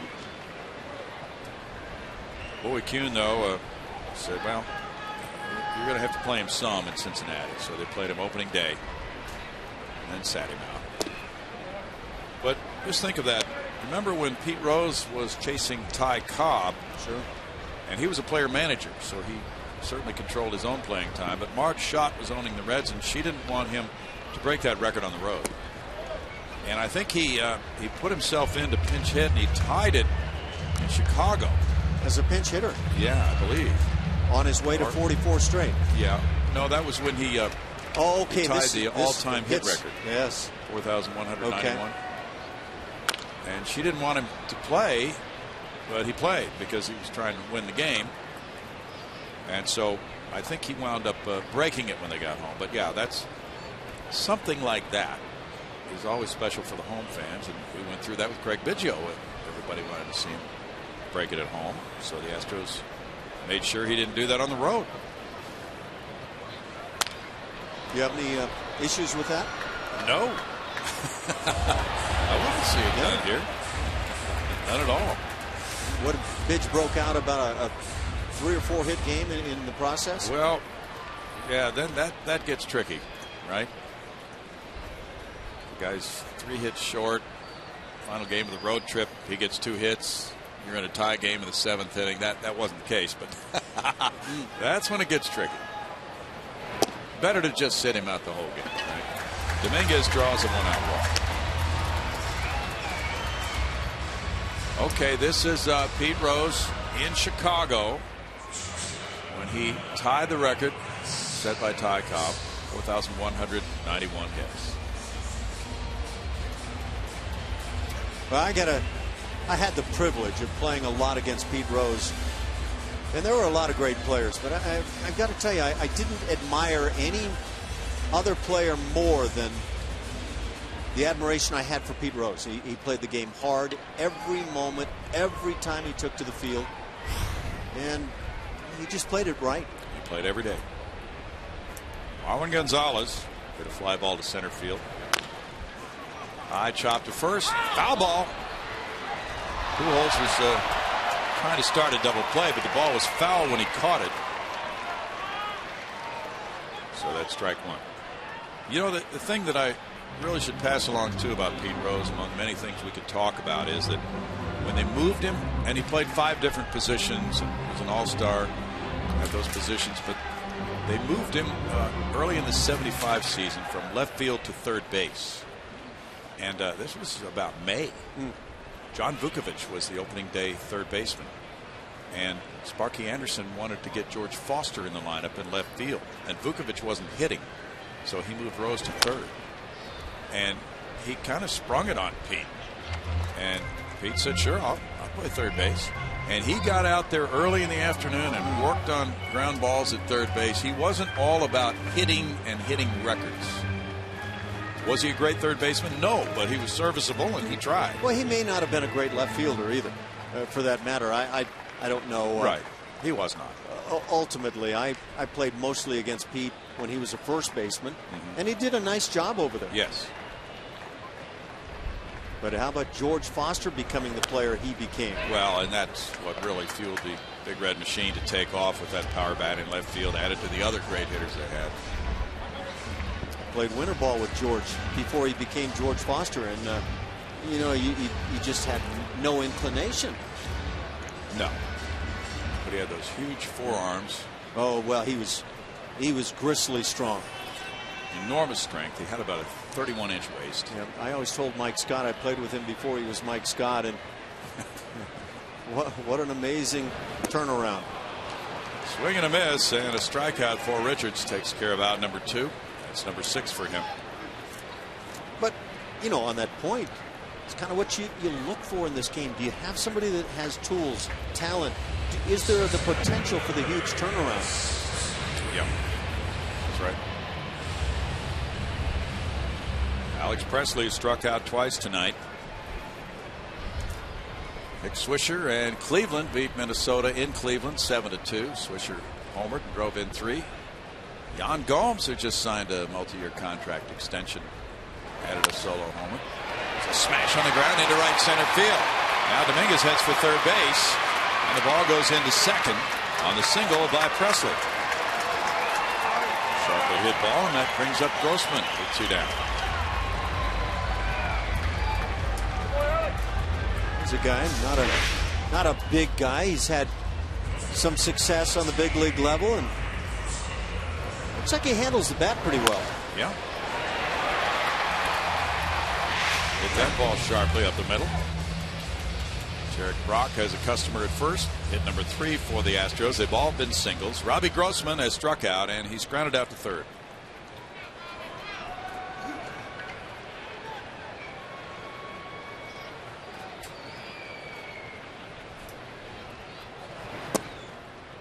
There's ball 1.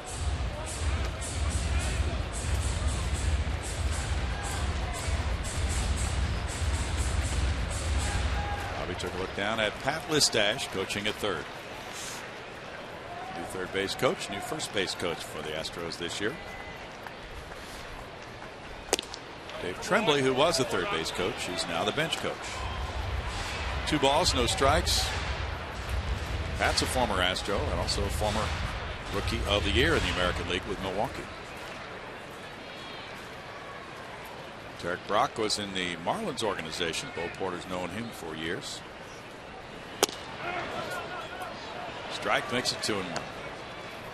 This is what the strike zone has become in Major League Baseball. That pitch is called high. It's above the belt, and it's in that range where a lot of umpires are not going to call it. Some will. Allegedly, the strike zone is letters to knees, but not really in reality. 3-1.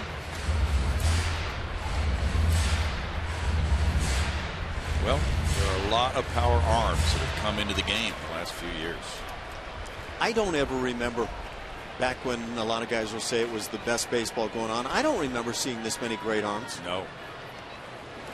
I mean, you look at any major league club and you go over the guys in the bullpen, and most of them are mid-90 guys, yep. Right? That's what it kind of takes to make a major league bullpen these days. Yeah, there are exceptions.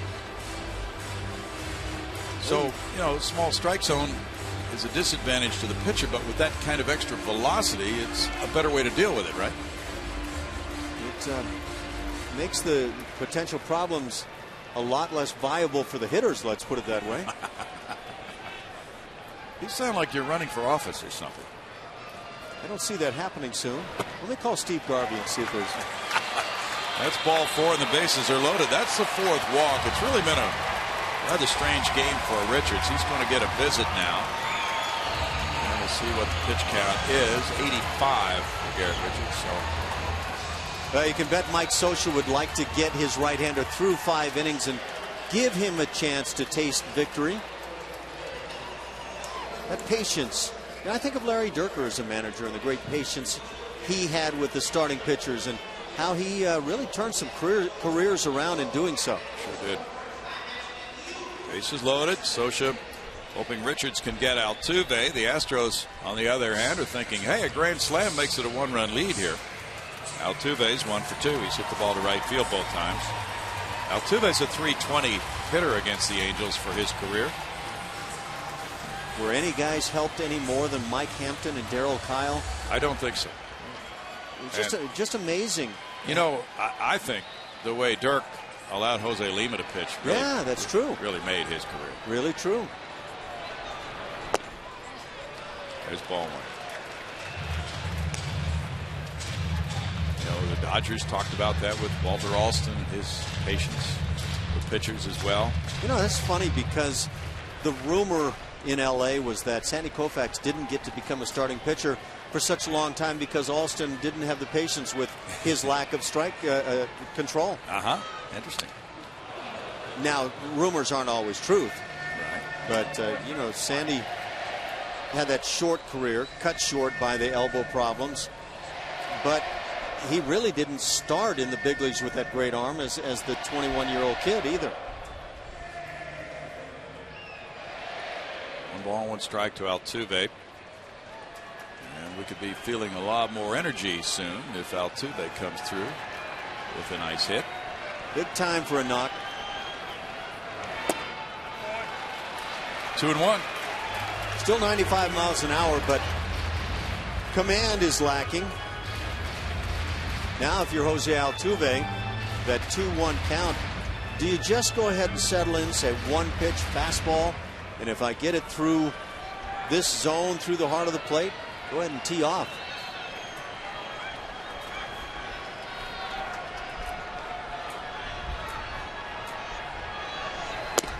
It wasn't there, and it's ball 3. 3-1 now as the slider went outside.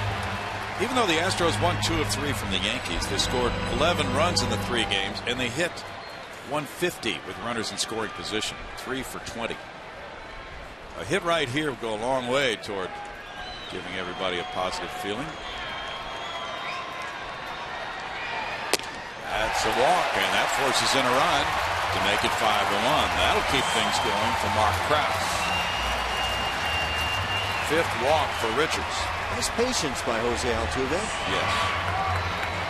You know, you can look at all the array of pitch counts and the success that hitters can have on the Astros club. The coming into play tonight, that first pitch, actually early counts to go along with the first pitch, were really the success areas. But I wouldn't think this is a first pitch let it go time. Well, yeah, he's struggling. Krause is 2 for 5 with the bases loaded. He's walked and he's flied to left. Chris Carter's on deck.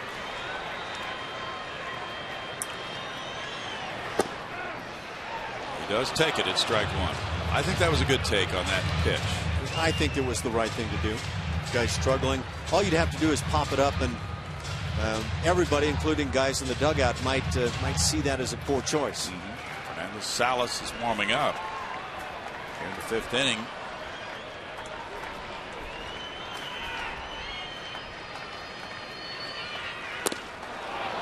It's 0-2. Richards goes with a breaking ball.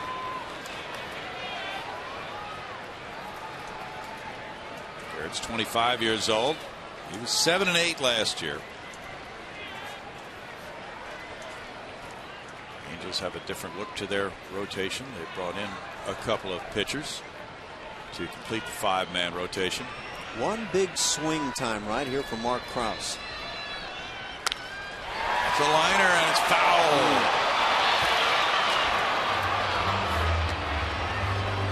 Difference between being a clutch player and a guy who just fouled one off. Matter of a 1.5 feet maybe right there. Yeah.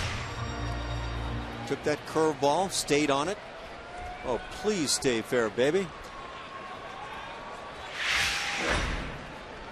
Krause drove in 13 runs last year for the Astros and 134 at bats. Looking for his first hit of 2014. This would be a great time for it.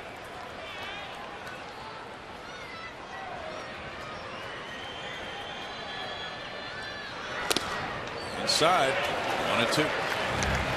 See that late little cutting action on these fastballs. Don't exactly know how Mariano Rivera did it for all those years. It wasn't that down-breaking little cutter you usually see. It would just sail across. Kind of the same look right here.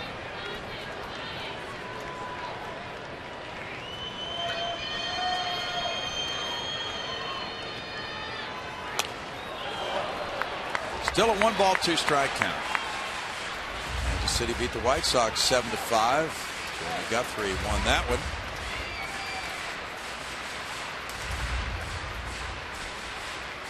Kansas City will be coming in here soon. It's a club that had a kind of a breakthrough year last year and now very early, having a bit of a slow start. They lost a key member of their bullpen, Luke Hochevar. But they have a very good bullpen. Talk about a team that has those mid-90s plus arms. You bet. Somebody in one of the publications was, you know how there are all these predictions. 20-game winner, James Shields, because of the bullpen, the good defensive support, and a pretty decent lineup for Kansas City. Yeah. Shields doesn't like to give up the baseball, but he's a good pitcher. The Royals will be here April 15th through the 17th. That's the next homestand. It's only 3 games long. Bases loaded with a 1-2 pitch coming to Krause. This will be the 31st pitch of the inning for Richards. And now 2-2, and this is looking very much as if it will be his final inning of the night because he's at 96 pitches. You might be surprised right now at seeing the patience from Mike Scioscia. Keep in mind the Angels are looking for their first win on the year. How does it pay off over the course of the entire season if you let this guy stay on? He picks up the W. Does it help his confidence?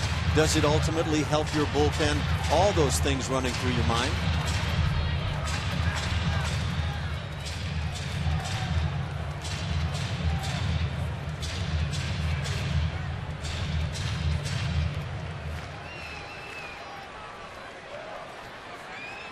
Jared Weaver is the #1 starter on this pitching staff. C.J. Wilson #2. Ground ball goes foul. So that would be, I think, the question that a lot of people would have about the Angels. What is the back end of the rotation capable of doing this season? Well, you got Weaver, C.J. Wilson, and then it goes to names that are not as familiar. Santiago, Richards, Skaggs. Right. And I think that's been the reason for the huge question mark about the Angels. So if Pujols and Hamilton play well the way that you wanted them to play, and you have the usual Trout and so on, you score some runs, but can you hold the opposition down? Ground ball, and that's foul. Well, that looked fair from up here. Yes, it did. Albert Pujols is not arguing the call. No, he's not. Eric Cooper made that call. No argument. Keep in mind, it's not where this ball bounces in relation to the line behind the bag. It's where it goes over the bag. Oh, yeah. Foul all the way. Great angle. So apparently umpires are not going to reposition themselves to our seats in order to make that call from here on out. That's a good thing. Very clear view. You know, there are 12 different camera angles now being fed to headquarters in New York for all these replay reviews. And strike 3. And Richards is able to get out of 5th inning trouble. Strikeout #7 ends it with 1 run scoring on 1 hit, 3 men left. We go to the 6th inning, and it's 5-1 Angels.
And it is 5-1 Angels over the Astros, and it's time for our progressive fan of the game. And I have Jackie and Nicholas with me. They're both 7 years old. They're cousins, and they are a couple of ball players.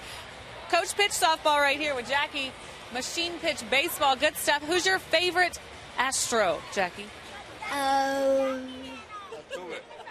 That's a bit. She knew it before. She's probably just nervous. Are you?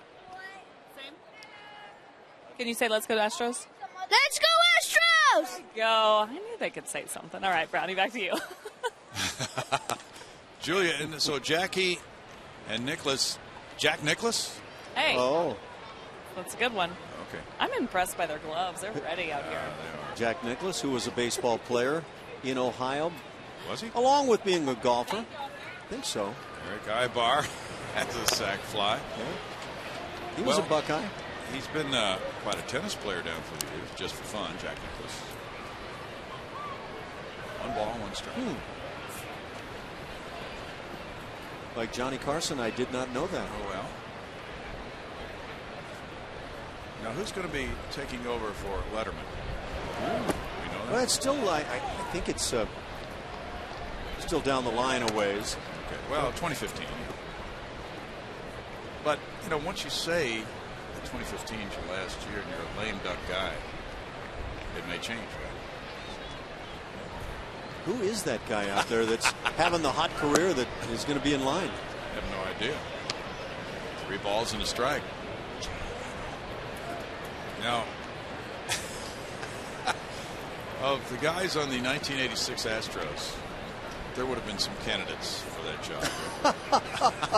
Charlie Kerfeld is probably standing in line right now. Well, how about Andy? He's a Anderson. broadcaster with the Phillies. Yes, he is. Yeah, he is well acquainted with the mic. He could do that. You know what? I think Larry could do it. Were you ever around when he pulled that dollar bill trick?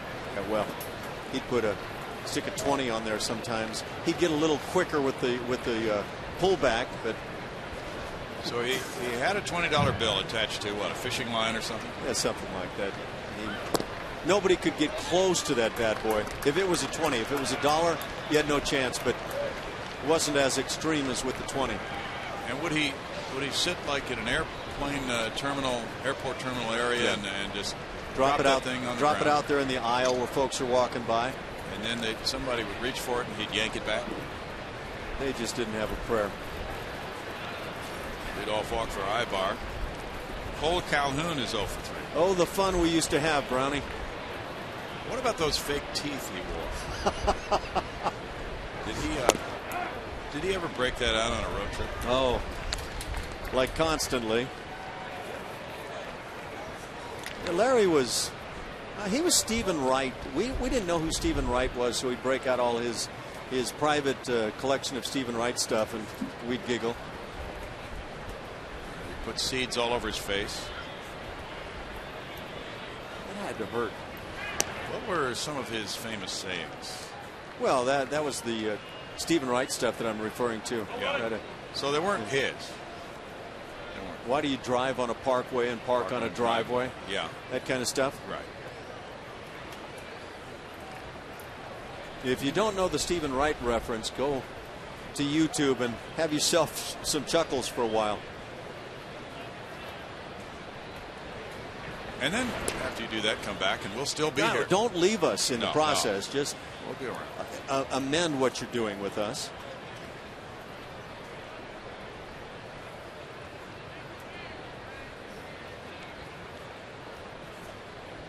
Guzman holding Ibar in this 5-1 game. 8 hits for the Angels, 3 for the Astros. No errors tonight.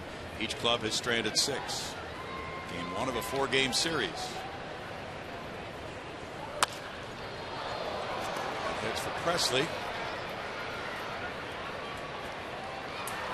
And it's out number 1. Jerome Williams doing a nice job trying to keep this game right there. This a ball game that with one big swing there by the Astros' Mark Krause could have been right back in this thing even.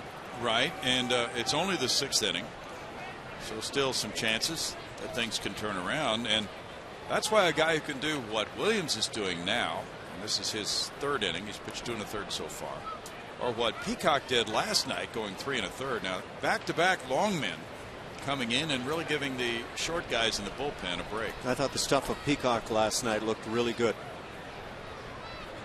Trout has a homer and a bases-loaded walk. Last time up, he hit a fly ball to center. And Trout was a first-round pick, but later in the first round, he played in the northeastern part of the country. 25th player drafted in 09. Here's ball one. So you're trying to tell me 24 clubs missed out on this opportunity? Well, they did. His father played some minor league ball in the Twin system. His father, Jeff. He grew up in Millville, New Jersey. He had been a shortstop, but as a high school senior, he switched to the outfield. And good enough to be a first-round pick, but there's a stigma against growing up in the Northeast, not playing enough baseball in that part of the world. Yeah.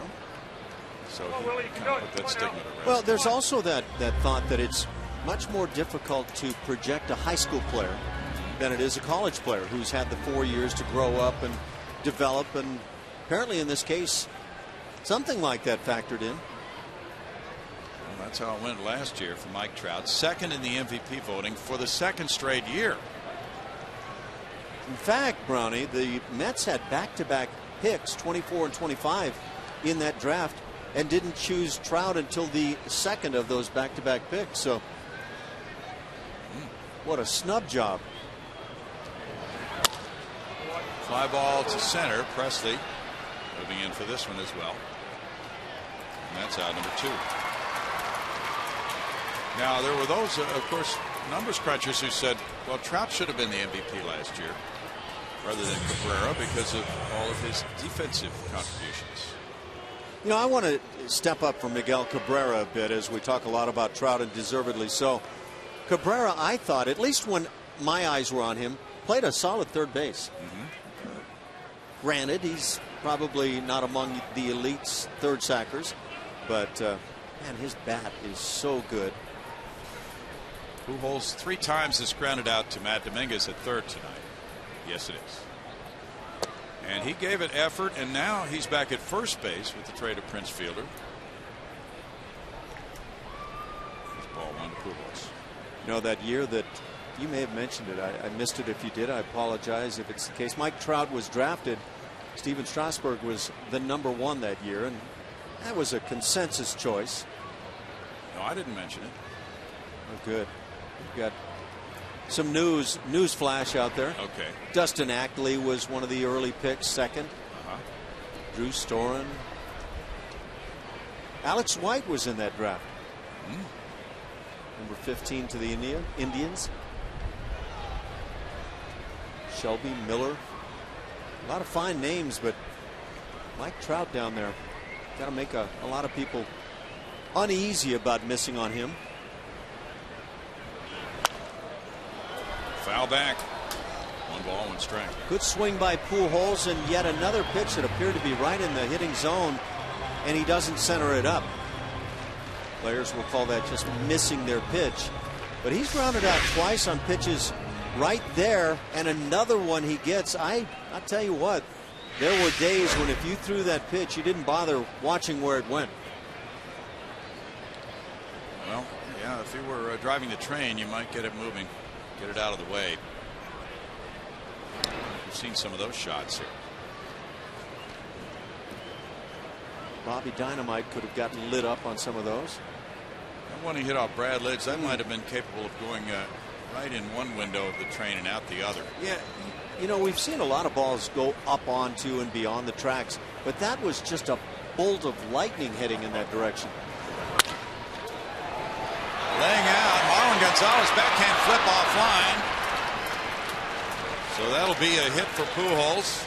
He hit it sharply. Marlon with a good effort. Couldn't get the flip near second base enough for Altuve to make a stretch for the first play to end the inning. Pujols is 1 for 4. Yeah, that's unfortunate.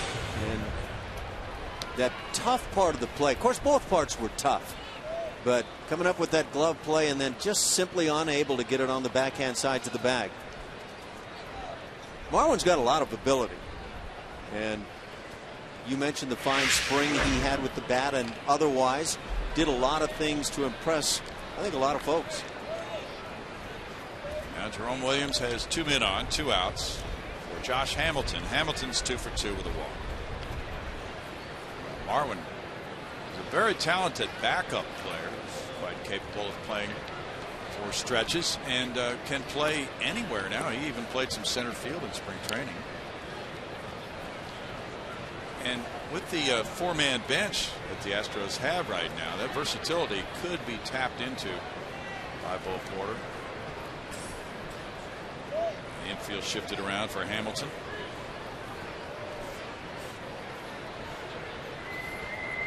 We're talking about Trout being a first-round pick, the 25th player drafted. Hamilton was the first player drafted overall in '99. That was a Tampa Bay draft choice. And then the Cubs took him in the Rule 5 draft after the '06 season. He was traded to Cincinnati and then traded on to Texas. And that's where he really blossomed. Pick off at second.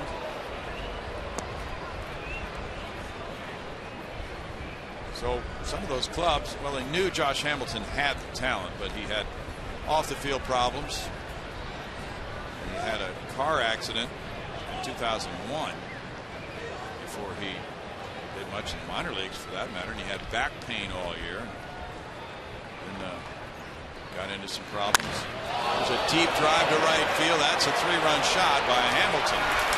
And it is 8-1. Number 1 of the year for Josh Hamilton. Giving his first 3 runs batted in of 2014. Talked about how he got started in 2007, the first year he even got a sniff in the big leagues.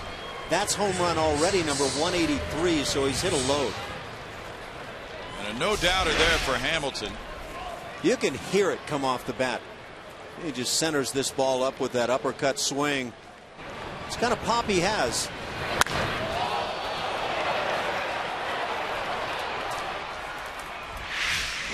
Trout went deep in the first. Now Hamilton in the 6th.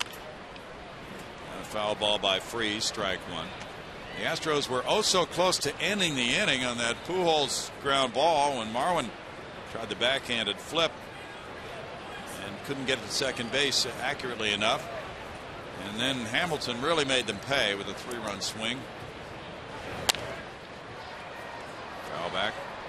No balls, 2 strikes to Freese. This will be of interest to a lot of baseball fans. What is this trio going to do? Trout, Pujols, Hamilton. What are those combined numbers of those 3 guys going to be at the end of this year? That's the first home run, of course, allowed by the Astros bullpen. First home run allowed by a starter earlier tonight. That's out number 3. 3-run scoring on 2 hits, and it's 8-1.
here at Minute Maid Park.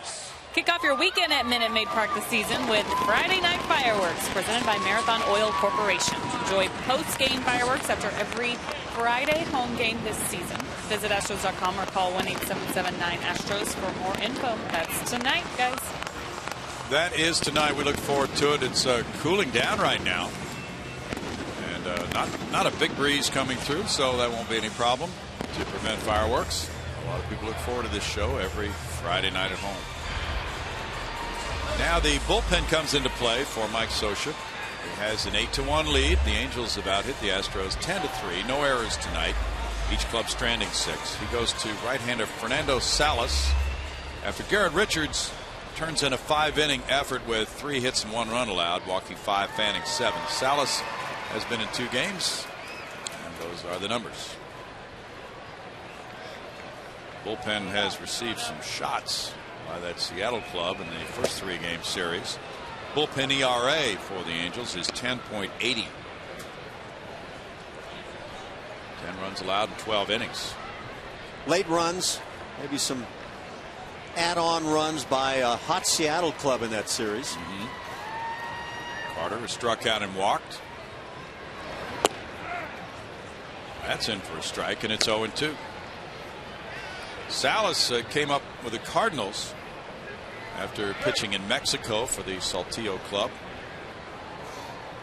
He was traded along with David Freese over the winter for Peter Borges and Randall Grichuk. Borges, the speedy center fielder, that freed up center field for Mike Trout to get back there. Carter lays off that breaking ball out of the strike zone, but that's one that really concerns me. He gets a fastball on the first offering right through the heart of the plate and swings through it.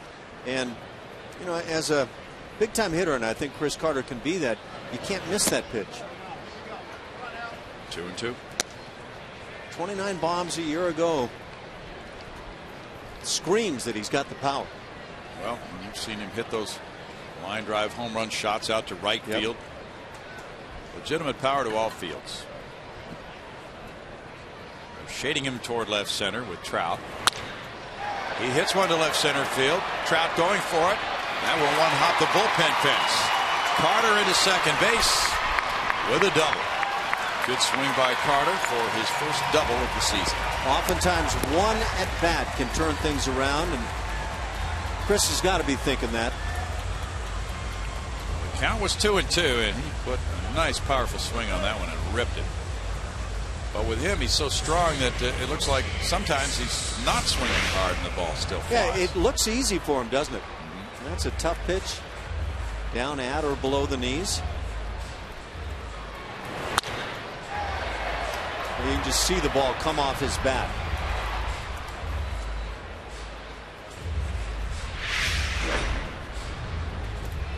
Howie Kendrick there at second base, and it's Jesus Guzman. He's 1 for 2. The Astros mounted a threat in the 5th inning, but they left the bases loaded when Krause was caught looking on a big curveball by Richards for his final pitch of the night. That's ball 1. So Richards was around 100 pitches for the night in 5 innings. 101. 100 exactly.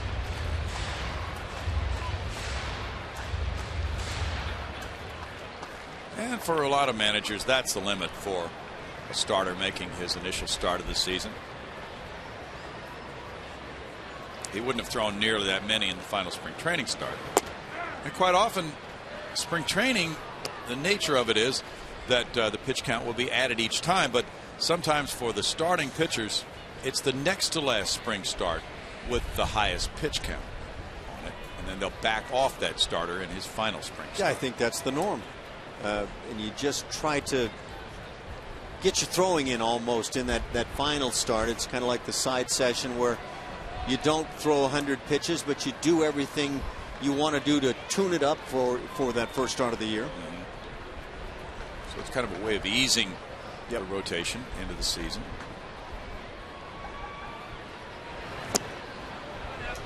One ball, 2 strikes to Jesus Guzman. And of course the relievers are rested when the regular season starts, so that's not a fear that the starter can't go deep enough into games.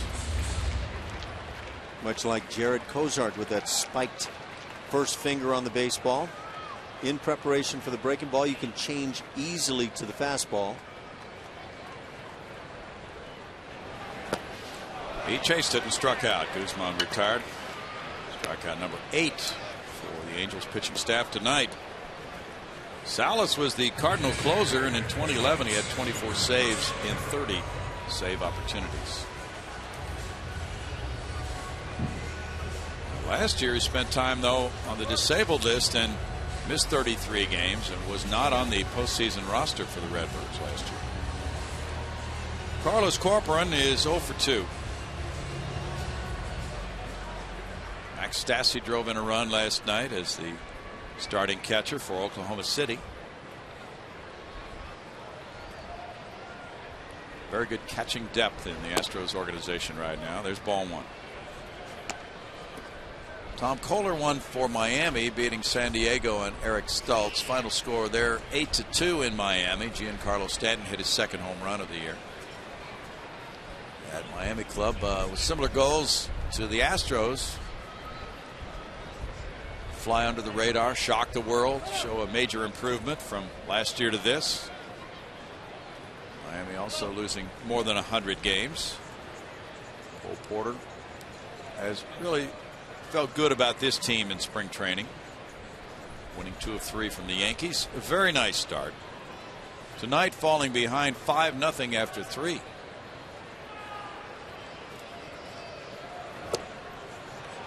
One and one.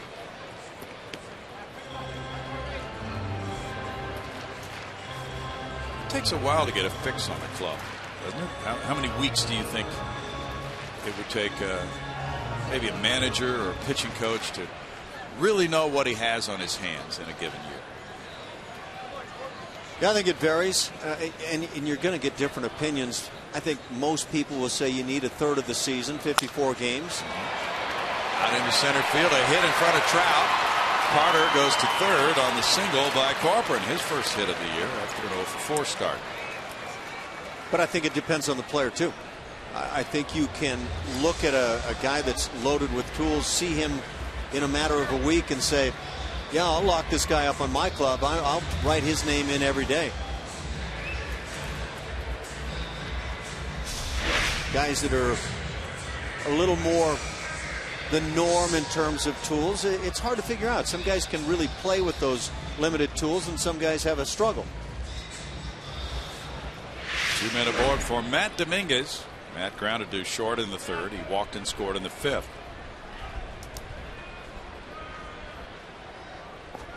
Marlon Gonzalez is on deck. Here's ball 1. Dexter Fowler is not at the ballpark tonight with that stomach bug.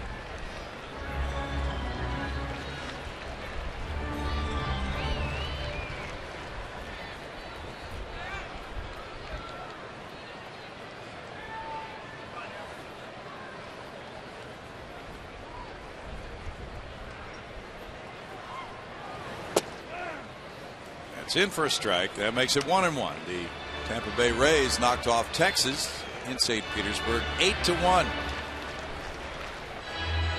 Sean Rodriguez hit a home run, and so did Ryan Hannigan, the new catcher for the Rays. Joe Saunders got the start for Texas. Jake Odorizzi, the starter for Tampa Bay, 6 shutout innings tonight. And he's been one of their young prospects, and now Tampa Bay trying to win that AL East with a very strong team this year.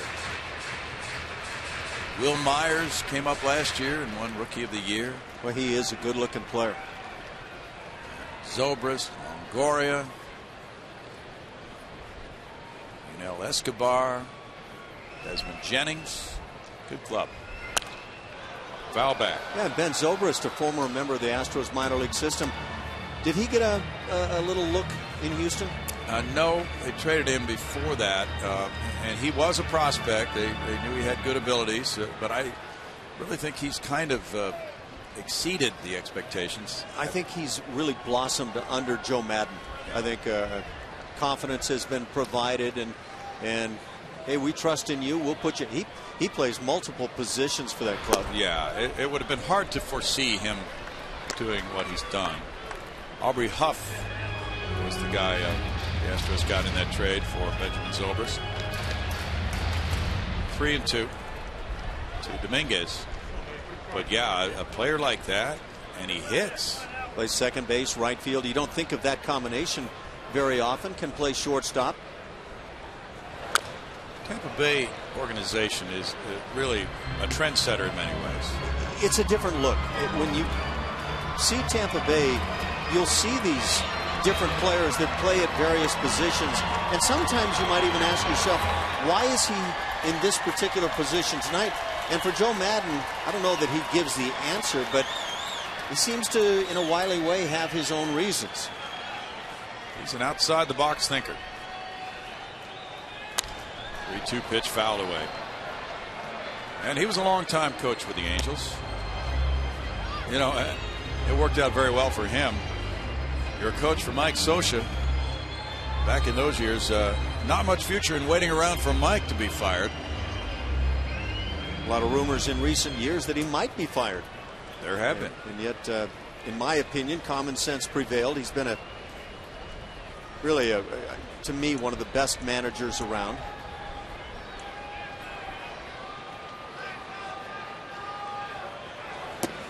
That's ball 4, and now the Astros have loaded the bases on the walk to Dominguez. That's 6 walks for Angels pitchers tonight. Scratch and claw time. Make it just as uncomfortable as you can on the Angels. Mike Butcher is out again. Marwin Gonzalez the batter. 8-1 the score, but the Astros get another opportunity as they had in the last inning. So that bullpen phone is ringing again. Speaking of coaches, our best goes out to hitting coach Don Baylor and the Angels, who suffered a fractured right femur on opening night when he was catching the honorary opening pitch from Vladimir Guerrero. He had surgery Tuesday and is expected to be released from the hospital today. So they're carrying Paul Sorrento, their minor league hitting coordinator, on the big league staff to help out with the assistant hitting coach Dave Hansen.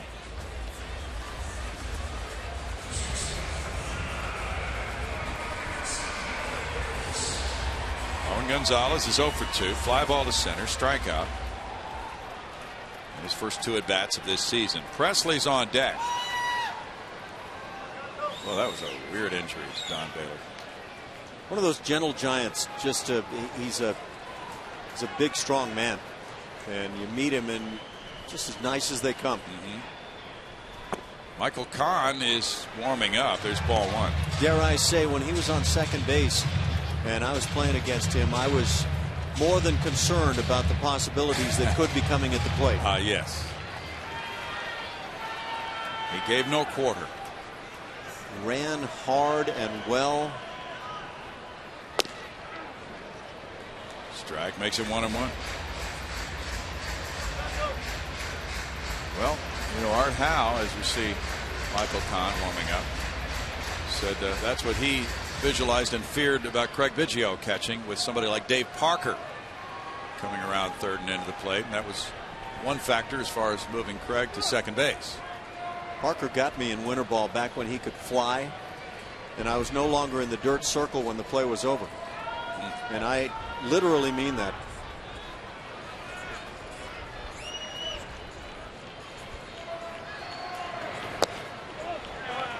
It's 2-1. What's the most violent home plate collision you can remember seeing in a major league game? Well, that was the worst I was ever in. I got one of those kind of submarine throws from the shortstop on a relay that takes that looping hop, and it came up to my chin. And at that moment, Parker got to my chin as well. But I've seen some bad ones. Carlton Fisk. Wasn't Carlton Fisk the all-time leader in innings caught by or games caught by a catcher? Yes. He would have had more. He had his knee taken out by Leron Lee, I believe, in Cleveland back in the mid-70s. And that was ugly, to watch a knee just go right on through a direction it shouldn't go. Yeah. Well, that Pete Rose, Ray Fosse All-Star game. That was a tough one. That was 2 tough guys hitting each other. That Buster Posey collision. It's pretty violent. Painful to watch. Foul back.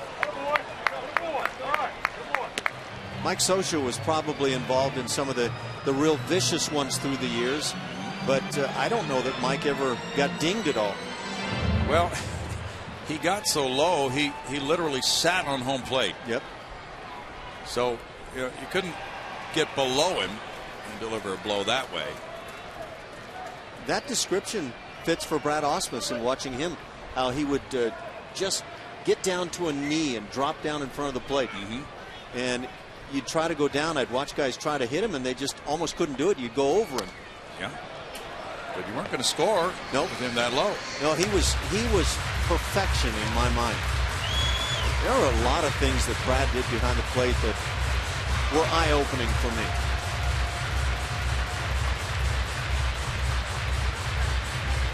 2 balls, 2 strikes. 26 pitches in the inning for Salas so far.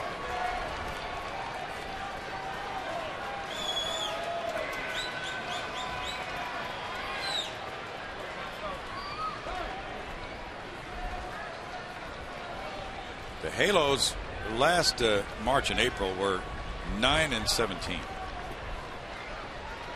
The rest of the season they were 69-67. In 2012, in March and April, they were 8-15. Struck him out, and he really reached for it. 2 outs. There you go. Speaking of Pete Rose and Ray Fosse, All-Star game. This was not a game that was deciding the pennant winner. Wow. This is a brute of a guy, Pete Rose. And Ray Fosse, a very strong guy, tough competitor. Fosse considered one of the game's really bright young catchers, and this one really kind of turned things around in his career.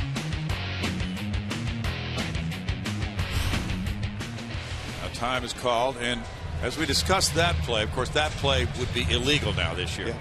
Catcher cannot block the plate without the baseball. Okay, so who would be deemed in the wrong? The guy who was blocking the plate, or the guy who initiated the collision? It's my understanding under the 2014 rules that the catcher would be called for illegally blocking the plate, and the run would score even if he tagged him out. So what if that very play happened? Would there be any penalty imposed on Pete Rose for bullying into the catcher? Don't believe so. Foul away by Presley for strike 1. Let's check. The runner may not run out of a direct line to initiate with the catcher. He didn't do that. He was in a direct line, but the plate was being blocked. So if the runner did go out of that direct line, the umpire could call him out. Catcher, here's the one Fosse did. Yep. May not block the path of the runner attempting to score unless he has possession of the ball. Which is to say that if the catcher gets the ball before, even in a split second before the runner gets to him, he can block the plate. Yes. So the ball's in the upper left part of the screen, and he's blocking Rose's path to the plate. And the runner would not be allowed today to do what Rose did, lower the shoulder and barrel into the catcher. But in the event the catcher was in that position, it's okay. Yeah, there can be a collision. Little tapper goes out to second base. Kendrick on to first, and he gets him. So it's no runs, it's 2 hits, 3 men left for the Astros, and after 6, 8-1 Angels.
Is Astros. That's tomorrow, April 5th.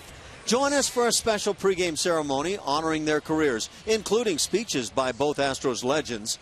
Following the ceremony, the Astros will face off against the Angels at 6:10. Get your tickets at Astros.com or call 1-877-9-ASTROS. And as Julia told us earlier, gym bags also part of the evening as you come out and enjoy that one. Make sure you get here early. Enjoy the ceremonies. Milo Hamilton will be on the field emceeing, and it'll be one of those memorable nights to hear from. What do you think Lance will come up with tomorrow night? He'll have some lines. Oh, he will. Yeah, I don't have any doubt there. Yeah, and I think you better stay loose. Oh, watch out. Raul Ibanez leads it off. Shift is on for him. 8-1 ball game. And he takes that Jerome Williams pitch for ball 1. He's 1 for 3. Lance might break into an impersonation. You're not going to try to call him Fat Elvis, are you? No. Line drive caught by Altuve. The shift takes a hit away from Ibanez.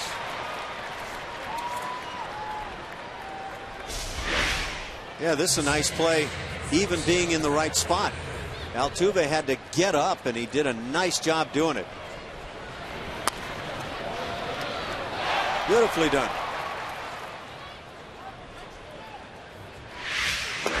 Some NCAA clubs right about now could use a rebounder of that style and ability. Big Final Four coming up at Jerry World. Kendrick is 2 for 3 with an RBI in this game. There's strike. Who's your pick? You going with Florida? Oh, I think that's the odds-on pick. Therefore, I shouldn't, right? Right. Who you got? Alaska. I don't think they're going to win it this year. No. 1-1 to count. You're talking about that Anchorage club, right? Well, Kentucky's a very interesting choice right now, too. Wildcats have turned around their season. They've lost to Florida 3 times. Can 5 freshmen win and become the Fab Five again? Yep. That's strikeout number 3 for Jerome. Well, before they do it, here's a look at the pitch by pitch brought to you by Steel Dealers. It was Chris Iannetta back in the 5th inning as he struck out, and you see Williams trying to work him around that sinking fastball running in, trying to paint the outside edge. Can't get it done. The changeup is finally the weapon that gets it done, and that changeup may be underused a bit here this evening. Strike to Iannetta, former battery mate, squaring off here for the second time in this game as Williams really stretches it out. He's gone 3 2/3 in relief of Harrell. Foul back just above us. No balls, 2 strikes. That ball had some near booth ability right there. Yeah, it knocked something off the facing above us there.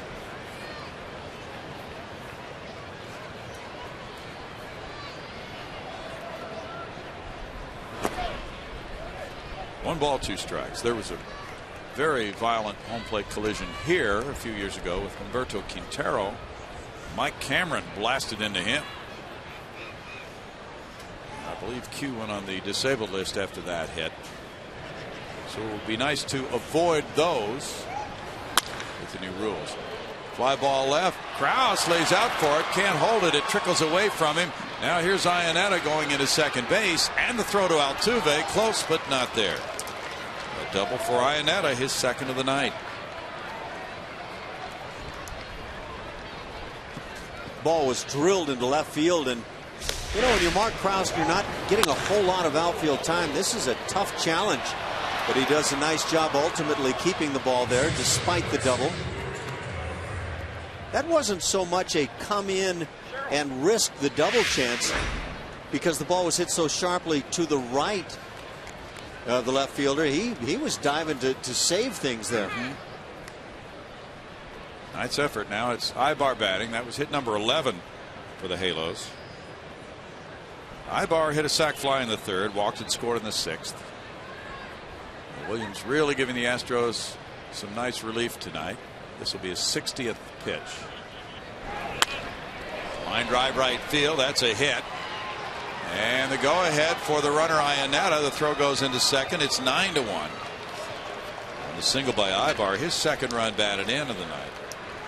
Here are a few boo birds out, and I can probably take a guess with Robbie Grossman just flipping the ball back into second base, not taking a shot toward the plate, hitting the cutoff man, and taking your chances.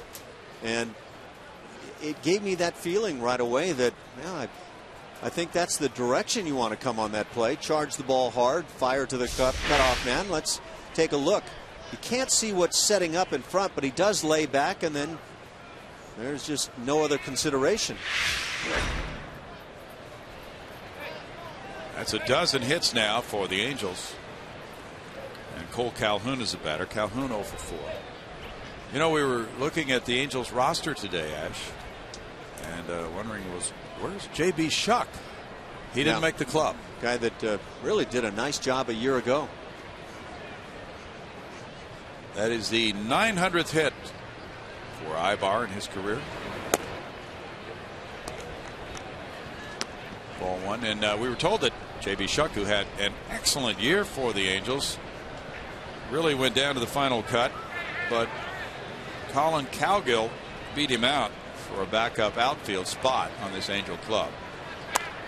Comes down to left and right-handed bats, and who can run, maybe utilized as a pinch runner late in a ball game. But J.B. Shuck a year ago, really some nice work for the Angels. I was trying to pull some numbers here very quickly. I think he hit 293. Yeah, 293 and lifetime 290 hitter. He came from the Astros farm system. 293, 2 homers, 39 runs batted in. There's a deep drive to right field. Cole Calhoun has struck pay dirt with a 2-run homer. Third long ball for the Angels tonight. That's number 1 for Calhoun. And now the Angels are really adding to what they've done earlier. So 3-run 7th inning. 11-1 ball game. Well, the Angels come to town experiencing a miserable 3-game start on the season, that against Seattle. In terms of their offensive side of the game, and the pitching side was nothing to write home about either, but they have opened it up tonight. Well, homers by Trout, his second. Hamilton, his first. Calhoun, his first. And they have more home runs tonight than they did in the 3-game series against Seattle.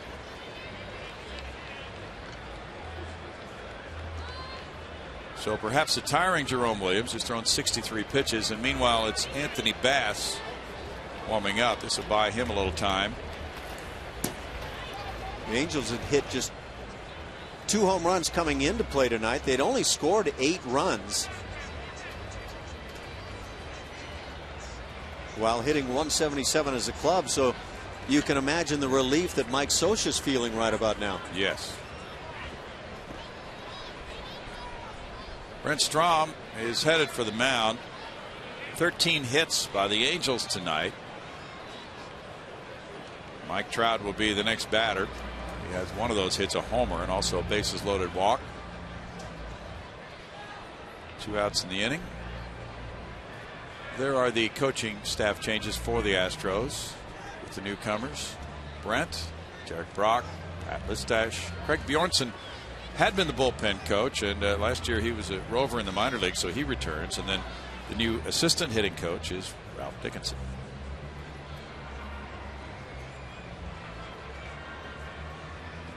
Yeah, Ralph was one of our guests in the spring.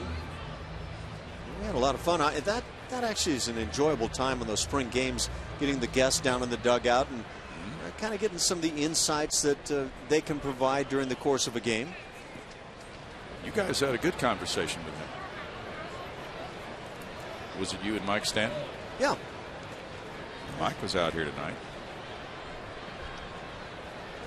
Now Trout, he's 1 for 3. And there's strike 1. Got me some new fancy earpieces, and I think Mike was my delivery boy tonight. Oh. Well, Trout in his rookie season, you know how many runs he scored? In 5 months of play is yeah. That figure, it's 129. Over. Wow. 129 runs he scored. He didn't get called up until late in April, I believe. Yeah, that's right. That ranks among the best figures of all time by a rookie. Smacks this one into right center field. Presley over to pick it up. Trout keeps running. Now he will stop with his second hit of the night. So Mike 2 for 4 tonight. He's now 6 for 14 to open the season. Only 3 other rookies have scored more runs than Mike Trout did in 2012 in their rookie seasons. Lloyd Wainer of the 27 Pirates, Joe DiMaggio of the 36 Yankees, and Ted Williams of the 39 Red Sox. Now, if he can stay on that kind of a career path, well, he might. He might be headed for the Hall of Fame. You know what else I like? Watching a base hit like that to center field. Sure thing. There was really nowhere to go unless somebody makes a mistake. But Mike Trout was looking for that mistake, maybe looking to create the mistake by going hard. We talked about Pete Rose earlier in the evening, but that's how Pete played the game. Pete didn't have this kind of speed, but really fun to watch. Pitching change here, and the Angels have poured it on. It's 11-1. Anthony Bass coming in right after this.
Of Houston Astros baseball is brought to you by AT&T. Rethink possible.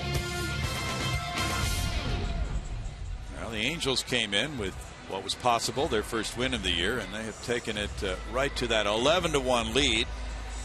2 outs in the top of the 7th inning. Anthony Bass is the last reliever who hasn't worked in a game yet for the Astros, and he's going to take care of that at age 26 by coming in after going 0-0 with a 5.36 ERA with San Diego last year.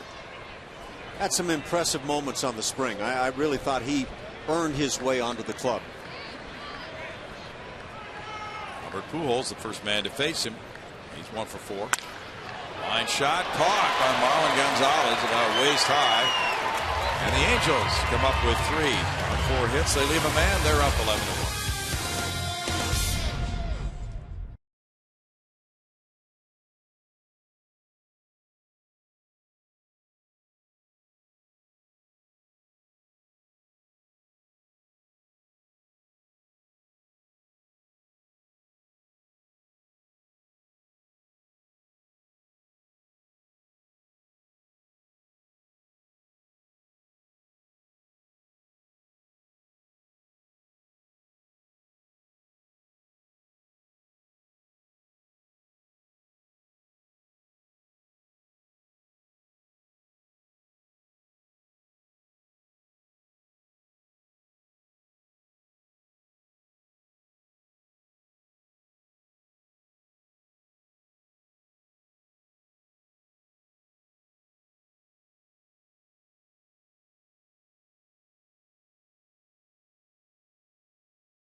Angels over the Astros, and we want to remind you to log on to ingameastros.csnhouston.com to vote for player of the game. And for an update on that, John Kelly's out in the Crawford boxes. He's been keeping up with In-Game Live. What's going on out there, John? Well, there's still plenty of time for heroics to be made by the Astros, but as it stands right now, Robbie Grossman is your leader at 35%. Only one player in a red shirt has cracked the top 5. That's Mike Trout. He's at 19. Matt Dominguez has tied him at 19 as well. Jose Altuve is at 15, and then Alex Presley is in 5th right now with 12% of the vote. Back to you. Awesome, and those results will be in the post-game show, so stick around for that. ingameastros.csnhouston.com. Thank you, John. Brownie, up to you. Thanks, Julia. We have some changes for the Angels. They lead at 11-1 as the Astros with Grossman, Altuve, and Krause come up in the home 7th inning after the 7th inning stretch. And of course, we'll have a chance to watch fireworks after this one tonight on the Big and Bright Friday night. Bo Porter is coming out with a lineup card, and the Angels have just made some changes. He is just checking, I think, with Tom Hallion to make sure what those changes are so he can get it set on his card. And now it's Robbie Grossman. He is 0 for 2 with a walk. Michael Kahn is in to pitch. That's one of the changes. Kahn delivers, strike 1. And there's a new left fielder as well. Colin Cowgill has taken over in left for Josh Hamilton.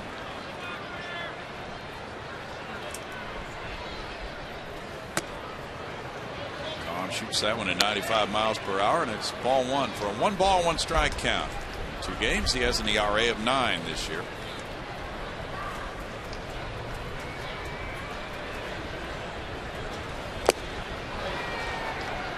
It's 1 ball and 2 strikes now.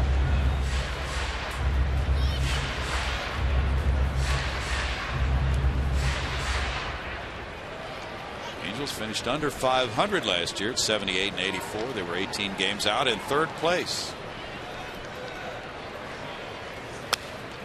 Foul back. They had the 24th best ERA in the majors, so certainly is a lot of room for improvement on the mound.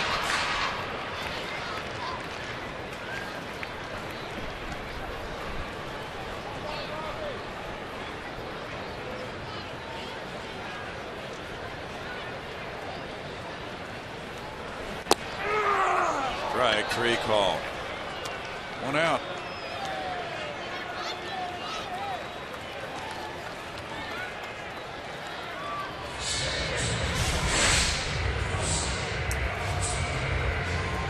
That's a little bit of an elastic outside corner. I think Robbie's justified in any reconsideration he'd like to have on that call.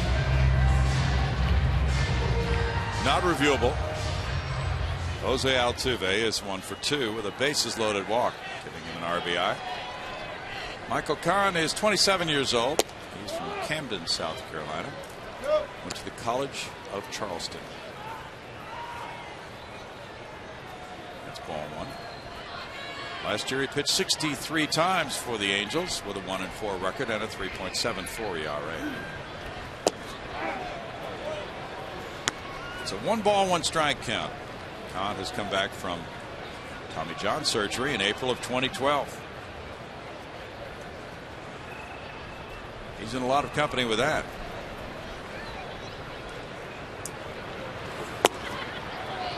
It's 2 balls, 1 strike. It's almost becoming the norm for a pitcher in professional ball. Isn't it though?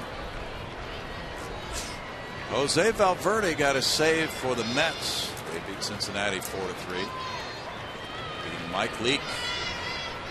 Lucas Duda hit a pair of homers. And he drove in all 4 runs.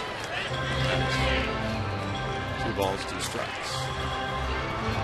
Lucas Duda and Ike Davis battling it out for that first base job for Terry Collins' club. I think Duda might see his name in the lineup a little more often here. Pretty good chance. Jay Bruce hit his 2nd bomb for the Reds this year. It's out to left center field by Altuve. This carries very well toward that warning track. It bounces, goes off the bullpen wall.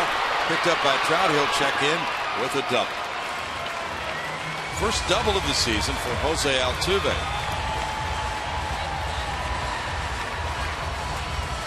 Nonetheless, off to a nice start with the bat and otherwise. Got a fastball in that grooved zone. You can get a lot of these at-bats in games like this when your team's getting blown out. Pitchers just fall into that throw fastballs for a strike mode. It's time to beef up your numbers.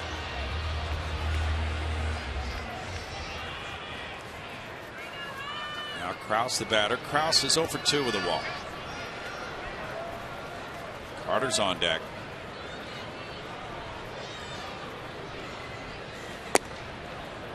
High octane stuff there. That's ball 1. He was a 13th round pick in 08.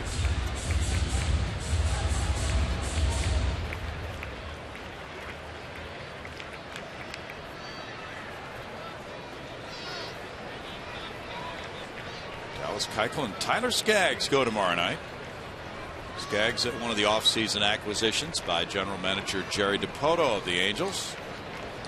Santiago, another one of their starting pitchers, was one of those additions as well.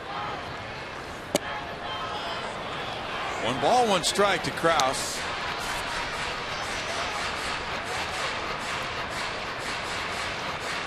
Skaggs has rejoined the Angels this year. He spent the last 3 years in the D-backs organization. He was named their #1 prospect last year by Baseball America. Halos had drafted him in the first round in 09, so he's come full circle. He would be the guy tomorrow. Foul back. 1-2. We saw Santiago a little bit with the White Sox before he was traded to the Angels.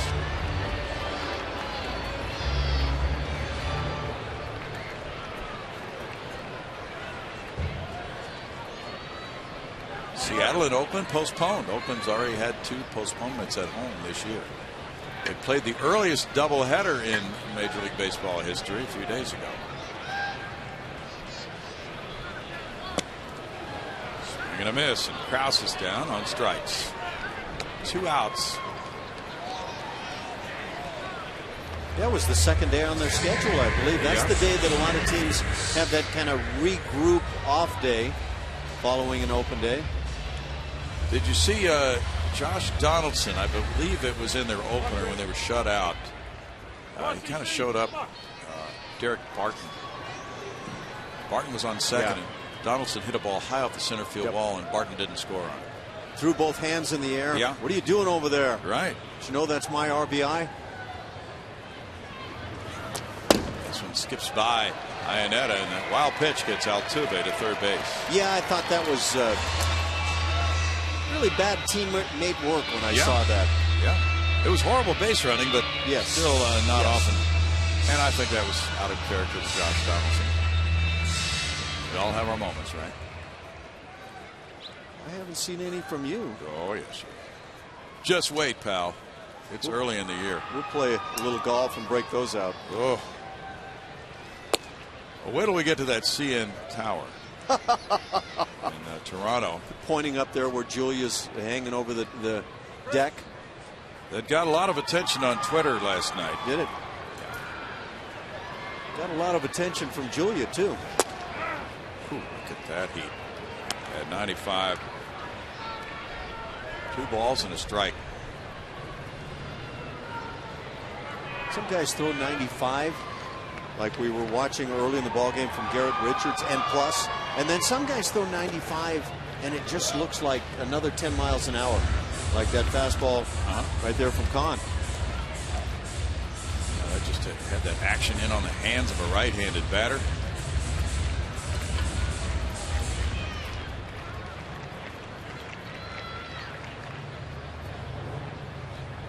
And they're shifting, playing him to pull, despite the fact that Kahn's throwing 95. Big cut there, 3-2. But we were talking with Jeff Luno about that this winter, and he really, well, he educated me as far as the way they position players. He said, you know, a pull hitter is going to pull, even if it's 95 usually. Yeah, I think as a hitter, you gear to the fastball. It's the ability to keep hands back that enables one to hit the other pitches. That's pretty impressive. It is.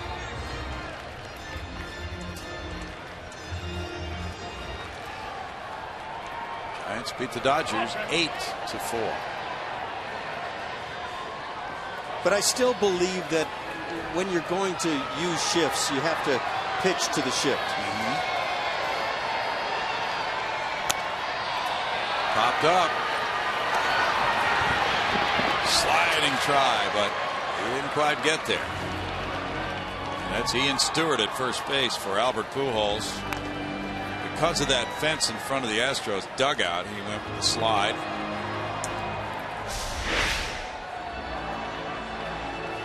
All-out effort. Sometimes you just can't get there. And with that shift on, that means the first baseman plays probably 30 feet or so off of the first base bag, and a longer run on a little pop like this. And the pitcher hustled over Khan as well. 3-2. Yeah, those pull hitters can still turn on a high octane fastball, and that's the way teams deploy their infield. Now Carter takes a walk. His second of the night. The Angels have really escaped problems with their walks. They've totaled 7 in this game. This just has not been a pretty baseball game. Here you are, you're 3 hours plus into the bottom of the 7th inning, and pitchers are struggling with strike zones, and it's just had some ugly looks. You mean you wouldn't present this to young baseball players? I don't think this is your ideal to shoot for. Strike to Guzman. We want lofty expectations. Well, 162 game season. You're going to have some games that aren't pretty. Yeah, right? It's true. It is true. This just happens to be one of them. And one that you were not planning on seeing on this Friday night. I didn't anticipate it. Well, and you can look, the Angels pitchers are trying to get through 7 innings of work. They're up over 150 pitches already. The Astros pitching at 143 through 7. I'd like to pitch a ball game in, let's say, 115 or under. Oh, that would be nice. What do you think? Good stop there by Ionetta. What do you think the average Major League Baseball game would bring for total pitches thrown? Is it 300 or fewer than 300? I would guess fewer. I would guess probably more in the range of 265, maybe. Okay. That sounds like an opportunity for Phil Boudreau to go to work. Oh yeah. He loves those opportunities. 2 balls and 2 strikes. Yeah, the Giants had a big first inning. They got 6 in the first and ruined the Dodgers' home opener 8-4. Huff the winner, Ryu the loser, Puig the big loser. He was benched for tardiness. Tardiness to the ballpark again? Yes, he got to the ballpark. It's late for batting practice. What is this kid doing? Well, he's not driving anymore, right? He's having someone drive him now. Well, they need to get that guy a faster car. What about a drone? Amazon will drone him in.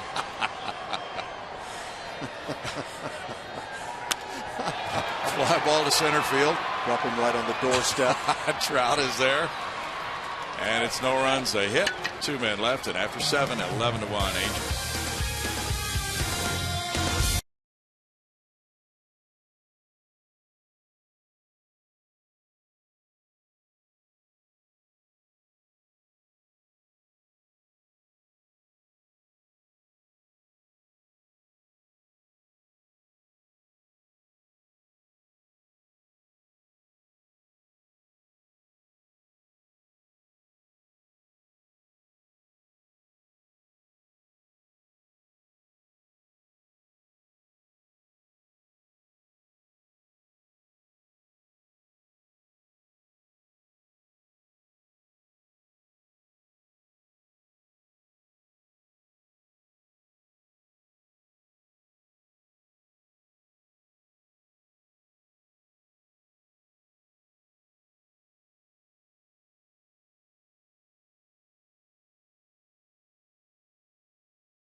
MLB.tv Premium, the #1 live streaming sports service, is celebrating 12 years. Join the millions of subscribers and watch every out-of-market game live in true HD on over 400 devices. Visit Astros.com for more details. We will soon be joining that audience, Ash. MLB.tv Premium. That'll be fun. Yeah. We've been invited to join. Anthony Bass came in to get that final out in the 7th inning. You know what? I haven't gotten my invite, by the way. Okay, we'll get you. I need somebody with big pull like you to help in that regard. Well, we can rent a tractor then and get some big pull. Oh, we've got Roy coming into town. We've got Roy. Ian Stewart hits one in the air, and Matt Dominguez comes over for this foul plot, takes care of it. 1 out for Anthony Bass. The Astros have made some changes in the middle infield spots. Marwin Gonzalez has moved from shortstop to second, and there's Jonathan Villar, the new shortstop. Jose Altuve getting a rest after going 2 for 3 with an RBI on a bases loaded walk.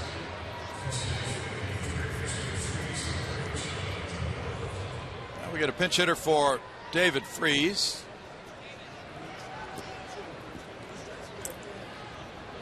It's John McDonald. It's Johnny Mac. Yeah. Oh, this fella. You may not have heard of John McDonald, but I want to tell you he can play some of the most impressive shortstop you have ever witnessed. Yeah. Great hands, quickness. I got to watch him for years up in Toronto, and it was a show. It was the John McDonald show, and fans would come out just to watch Johnny Mac play. Yeah, he's one of those very innovative, creative types, but boy, just what quickness, tremendous hands. Diving plays to either side, and his ability to pop up and throw, or throw from alligator-like spinning moves on the ground. You can't believe it. Line drive to left. He loops a hit in. Alligator-like spinning moves. That's, you know what? That is the purest description I can give you. Well, alligators can be quicker than we might think. They just are not real strong-armed. No. As far as I know. Well, you know, I have never seen an alligator warm up in the bullpen, but I just can't visualize that, Ash. Well, they don't. I haven't met one that has a glove contract. That much I know. Raul Ibanez is 1 for 4.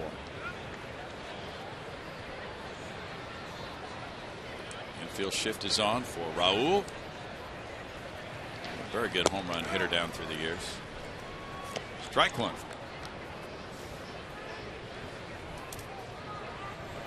Raul was a 36th round draft choice of Seattle way back in '92. He's getting close to 2,000 hits. Right. All right. Needs only 5 more now.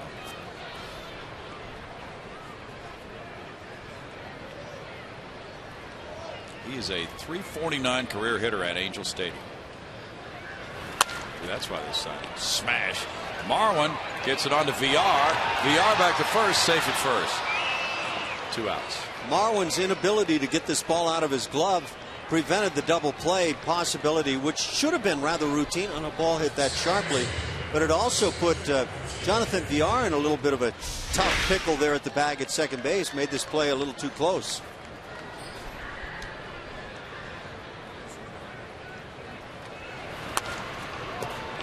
You hit a ball that sharply to a big league infielder, and generally speaking, you have yourself another GIDP in the category.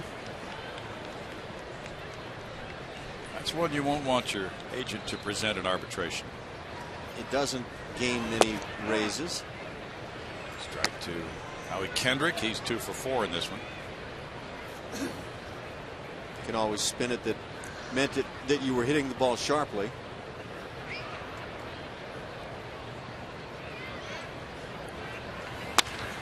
Line drive caught by Marwin to end the 8th. For the Angels, no runs a hit, and a man left. It's 11-1 Angels.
2014, every Thursday home game is $1 Dog Thursday, presented by HEB. Come to Minute Maid Park on Thursdays and scarf down all the $1 dogs you can eat all game long. Visit Astros.com or call 1-877-9-ASTROS for more info. Guys. Now, Julia, is that Nolan Ryan beef in those hot dogs? Confirm that. I can't confirm that. But I know that they sell Nolan Ryan beef. Yeah. I saw it earlier. They do. That's right. It's a huge hot dog, though. Do you remember seeing it? No. It was really long. I don't know if it's a foot, but it's. Well. Or what Julia would normally call medium size. Well, yeah, right. Right. Nolan Ryan Texas beef. See, I think they have not only, hamburgers, right, and cheeseburgers. They do. But hot dogs, and I think they have chicken in Nolan Ryan beef. Oh, here. wow. Okay. But we'll let you investigate that because that's what you do. I do not mind the task at all. When we go to Toronto, what do you suppose would be the specialty there? I'm not sure. I'll have to ask Ash. All right. He might know. Yeah, like I did any ballpark dining. Well, you've spent many, many hours in that ballpark, though. So you've picked up something about that, surely. You may not have personally witnessed it, but you hear things. Carlos Corcoran's 1 for 3. A new pitcher in the game, Kevin Jepson. Did you actually meet Rob Ford when you were there? No, Rob, he stood me up on a lunch date. Toronto's a wonderful city, though. And Alan has promised to give us a complete tour of the entire city, Julia, our first day there. We'll do it in a snow blizzard. Somebody was telling me it's snowing. In Toronto? I haven't checked my scouting reports. There's the toss by Stewart to the pitcher Jepson covered. But all joking aside, beautiful city, wonderful folks, and you'll have a good time. And how about the ball club? Do you think the Blue Jays are capable of shocking the world? Only Joey Bats knows for sure. That's Jose Bautista. And they've got some offense, I think. Of course, they got Jose Reyes hurt again at shortstop opening day. That's true. But I don't know that the pitching is going to be enough. Matt Dominguez has walked twice. He's 0 for 1. Well, they have Edwin Encarnacion. They have Adam Lind. And Colby Rasmus.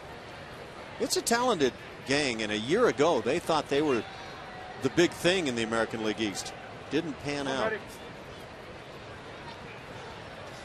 Marwin Gonzalez is on deck. Kevin Jepson with the pitch. Drop down 93. That doesn't come along all that often. No. Kevin Jepson's a native of Anaheim, California. Second round pick of the Angels in 0-2. 29 years old. It's 1-2.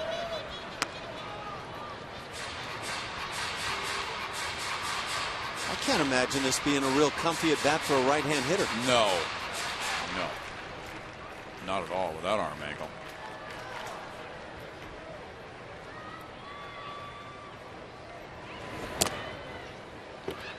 Two balls and 2 strikes.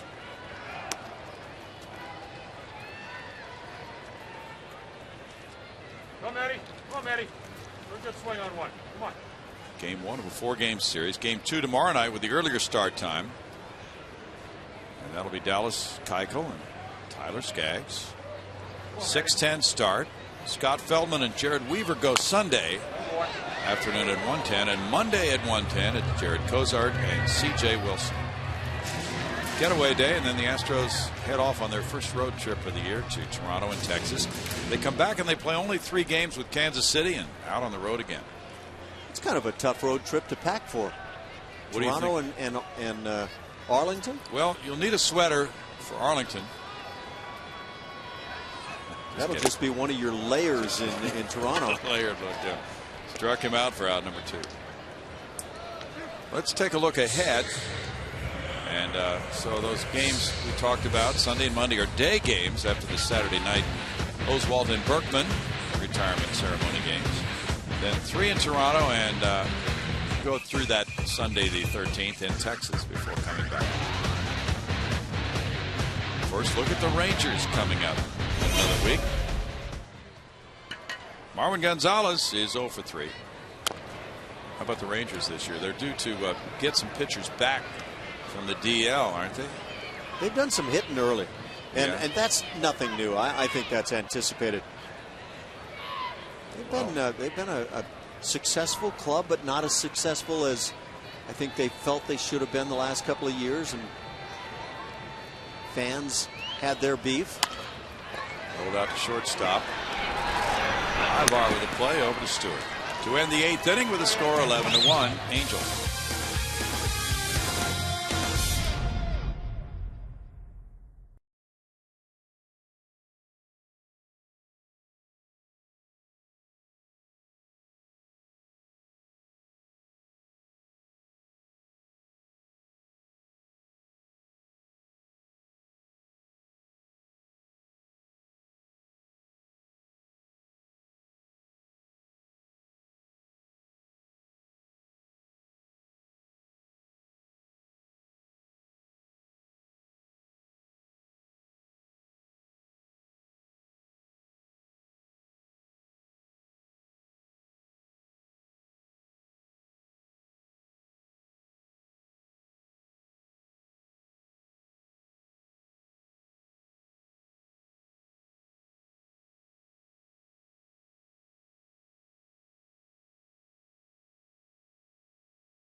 Dexter Fowler and the new look Astros continue their American League West showdown with the Santa Ana Angels of Yorba Linda. That's tomorrow night. Pre-game lives at 5:30. The game is at 6, only on Comcast Sportsnet. Artie Moreno wouldn't like you. Tomorrow's starters are for Artie Moreno's Angels of Yorba Linda, Tyler Skaggs and Dallas Keuchel for the Astros. And that's our matchup tomorrow night, brought to you by Chevron. Care for your car. We have to deal with Artie before this season's over. We go to the 9th inning, and Chris Iannetta. There's strike one. Does that imply a 10-year contract is in my future? Yes, it does. At least a 10-year deal. Iannetta with a pair of doubles has scored a run, and he's drawn a walk, driven in a run.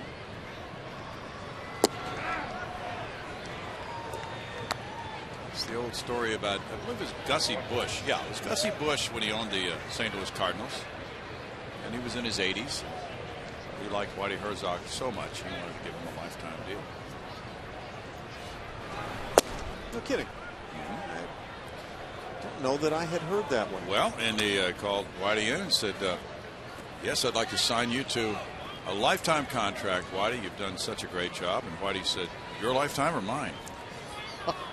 Well, what I would want to know if I was offered a lifetime contract is how many years is that? Fly ball out to center. Presley's turning to get there. And Marwin Gonzalez out with a good reaching catch. 1 out. Anthony Bass twirling along here. And yes. Good debut for him. Nice play by Marwin. That's not easy.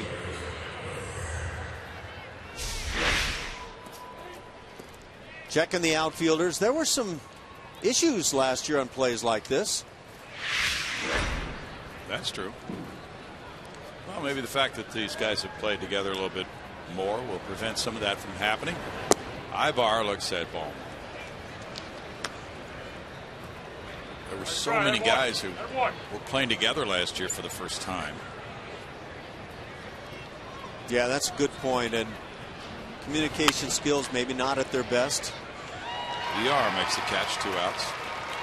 Way back in '91 when the Astros had that young rebuilding club, they lost a game in Atlanta on a little Pop fly in shallow right field between Dave Rohde, who was playing second base, and yeah, I don't know if it was Mike Sims in right field because he was mostly a first baseman, but it might have been. Anyway, yeah, it was just the same type thing. Collision time. So maybe with the familiarity of the fielders, that would be occurring less and less. Cole Calhoun, the batter. Strike one to him. And I think that was the case with the pop-up for Brad Peacock last night and Carlos Corporan. That dropped and went as an RBI single. And that led to a lot of, I'm sure, post-game chatter last night, pre-game chatter today. You know, it's one of those goofy plays. You don't plan on pitchers making a play like that, but that was one of the suggestions that maybe Brad Peacock had the best opportunity. And I guess I would agree on that notion. Yeah. 1-2. Well, the ball was close to the mound, and he pointed when it went up in the air. Dominguez was deep at third, so he couldn't get there. Long run from either corner. Right. So awkward play for a catcher, and a play that you just don't see a catcher make when you're talking about 5-10 feet from the hill. No, you don't. Well, when you think about it, the catcher's got to get up out of that crouch. He's got all the gear on. He's running out to the mound. He's at a difficult angle for it. Yep. And the pitcher can see it the whole way. Well, like for infielders going out on pop flies, that ball wants to move further away from you. It's the same thing that goes on for the catcher. Dropped it first, then there's the toss. And Guzman gets it over to Bass for a 1-2-3 ninth inning. It's 11-1 Angels.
Time in 2014. They are 0-3. The Astros are 2-1. Bo Porter's club coming up in the bottom of the ninth inning with the top three hitters due up against pitcher number 5 for Mike Scioscia. He is lefty Nick Miranda, the only lefty reliever for the Angels. Nick is 24 years old from Lexington, Kentucky. Get this.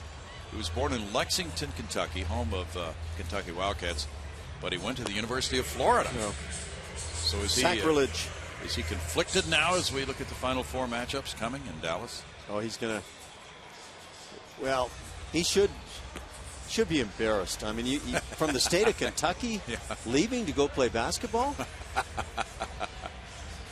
Well, that University of Florida baseball team, though, has been very good down through the years. And he probably knows Kevin Chapman, the Astros lefty reliever. How odd is that? Both these clubs have one lefty reliever. That's somewhat unusual in today's game. And both these guys were Florida Gators. And I would imagine that is, that's good. Yeah, I would imagine both managers would tell you they would love to have 2 lefties in their bullpen. They're not that easy to find. They don't grow on trees. Alex Presley comes up. In Gatorsville down there in Gainesville. Yeah. I think they might have some of those trees. Presley is 1 for 4 tonight. A strike one to him. Kevin Jepson had a 1-2-3 eighth inning. So this is pitcher number 5 for Mike Scioscia tonight. Well, what was the I'm trying to think of the football school this past winter where it was one of the SEC schools. The fans go to celebrate a win by they drape toilet paper over this historic old tree, and some guy who went to a rival school came to that town and somehow poisoned the tree and it died. Oh dear! You hear that story? I think I did hear something. I don't have any memory as to what schools were involved there. I don't know if it was. That's just not being. No. There's civility in college football, isn't there? Well, yeah, it was Alabama-Auburn, the Iron Bowl game, and it was in Auburn, I think. Wow. An Alabama fan did it to Auburn, but Nick Saban did not know anything about it. There's strike one to Robbie Grossman. He's 0 for 3 with a walk. This picture of Nick Saban out there twirling and tossing toilet paper over the tree. 1 ball and 1 strike. He was great in the blind side.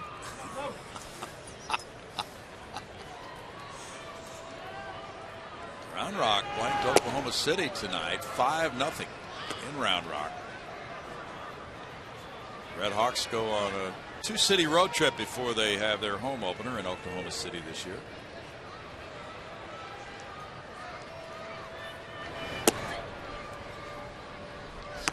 It's a 2-ball 2-strike count for Morande. Came up with the Angels in 2012. Last year he divided the season between AA Arkansas and the Angels, pitching 10 times for the big league club. Now 3-2 to Robbie Grossman.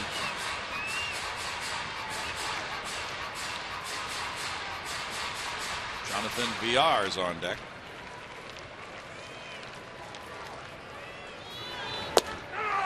That's strike 3 call and out number 2.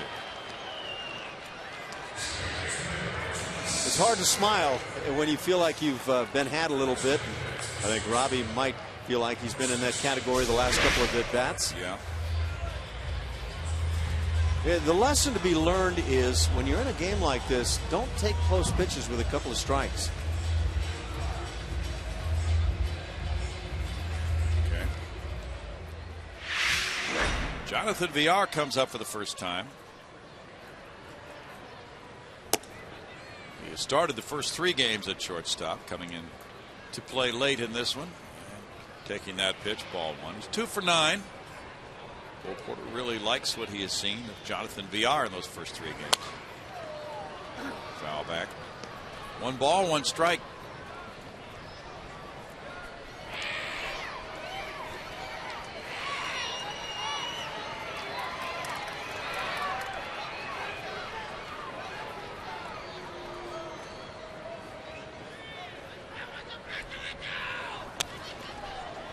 It's 1-2.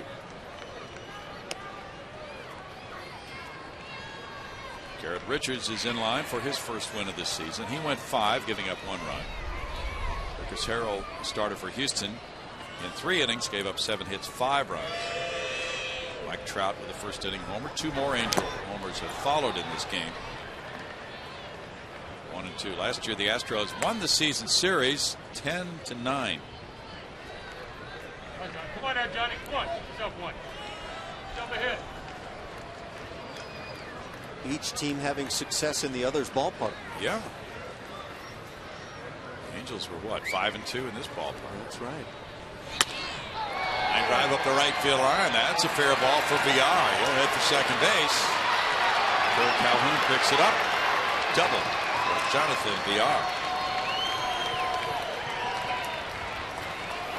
You know, there's so much talk about Carlos Correa, and justifiably so. But Jonathan VR is such a talented young man.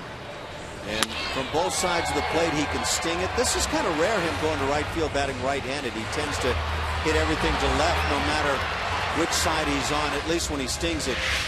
but well, he's blessed with great speed. He can steal bags. Tremendous throwing arm. Plenty of pop in the bat. Mark Krause 0 for 3 with a walk. Looks at strike one. Jose Mota is one of the Angels broadcasters, and he watches a lot of winter baseball. He has seen Jonathan Villar play winter ball. He was having a conversation in Spanish with Jonathan before batting practice tonight, telling him what a good player he is. 1 ball, 1 strike. Jose Mota, the son of former great Manny Mota. Yeah. And you don't call many pinch hitters a great. Of course, he did a lot of things, but one of the great pinch hitters of all time. Boy, wasn't he, though? He was unbelievably reliable as a pinch hitter. 1-2. It's Jose Mota. Well, he's Vic Rojas. Vic Rojas. Mark Grudzielanek. Mark Gubicza. Gubicza, excuse me. Yeah. Grudzielanek, the infielder. Yeah. Nice try on my part. Well, Jose's here. Just not in that booth. And Mark Grudzielanek he might be here too. I don't know. Struck him out, and that'll do it for this ball game as the Angels take game 1 of a 4-game series. No runs a hit and a man left for the Astros. Final score, Mike Trout with a first inning homer, and the Angels beat the Astros 11-1.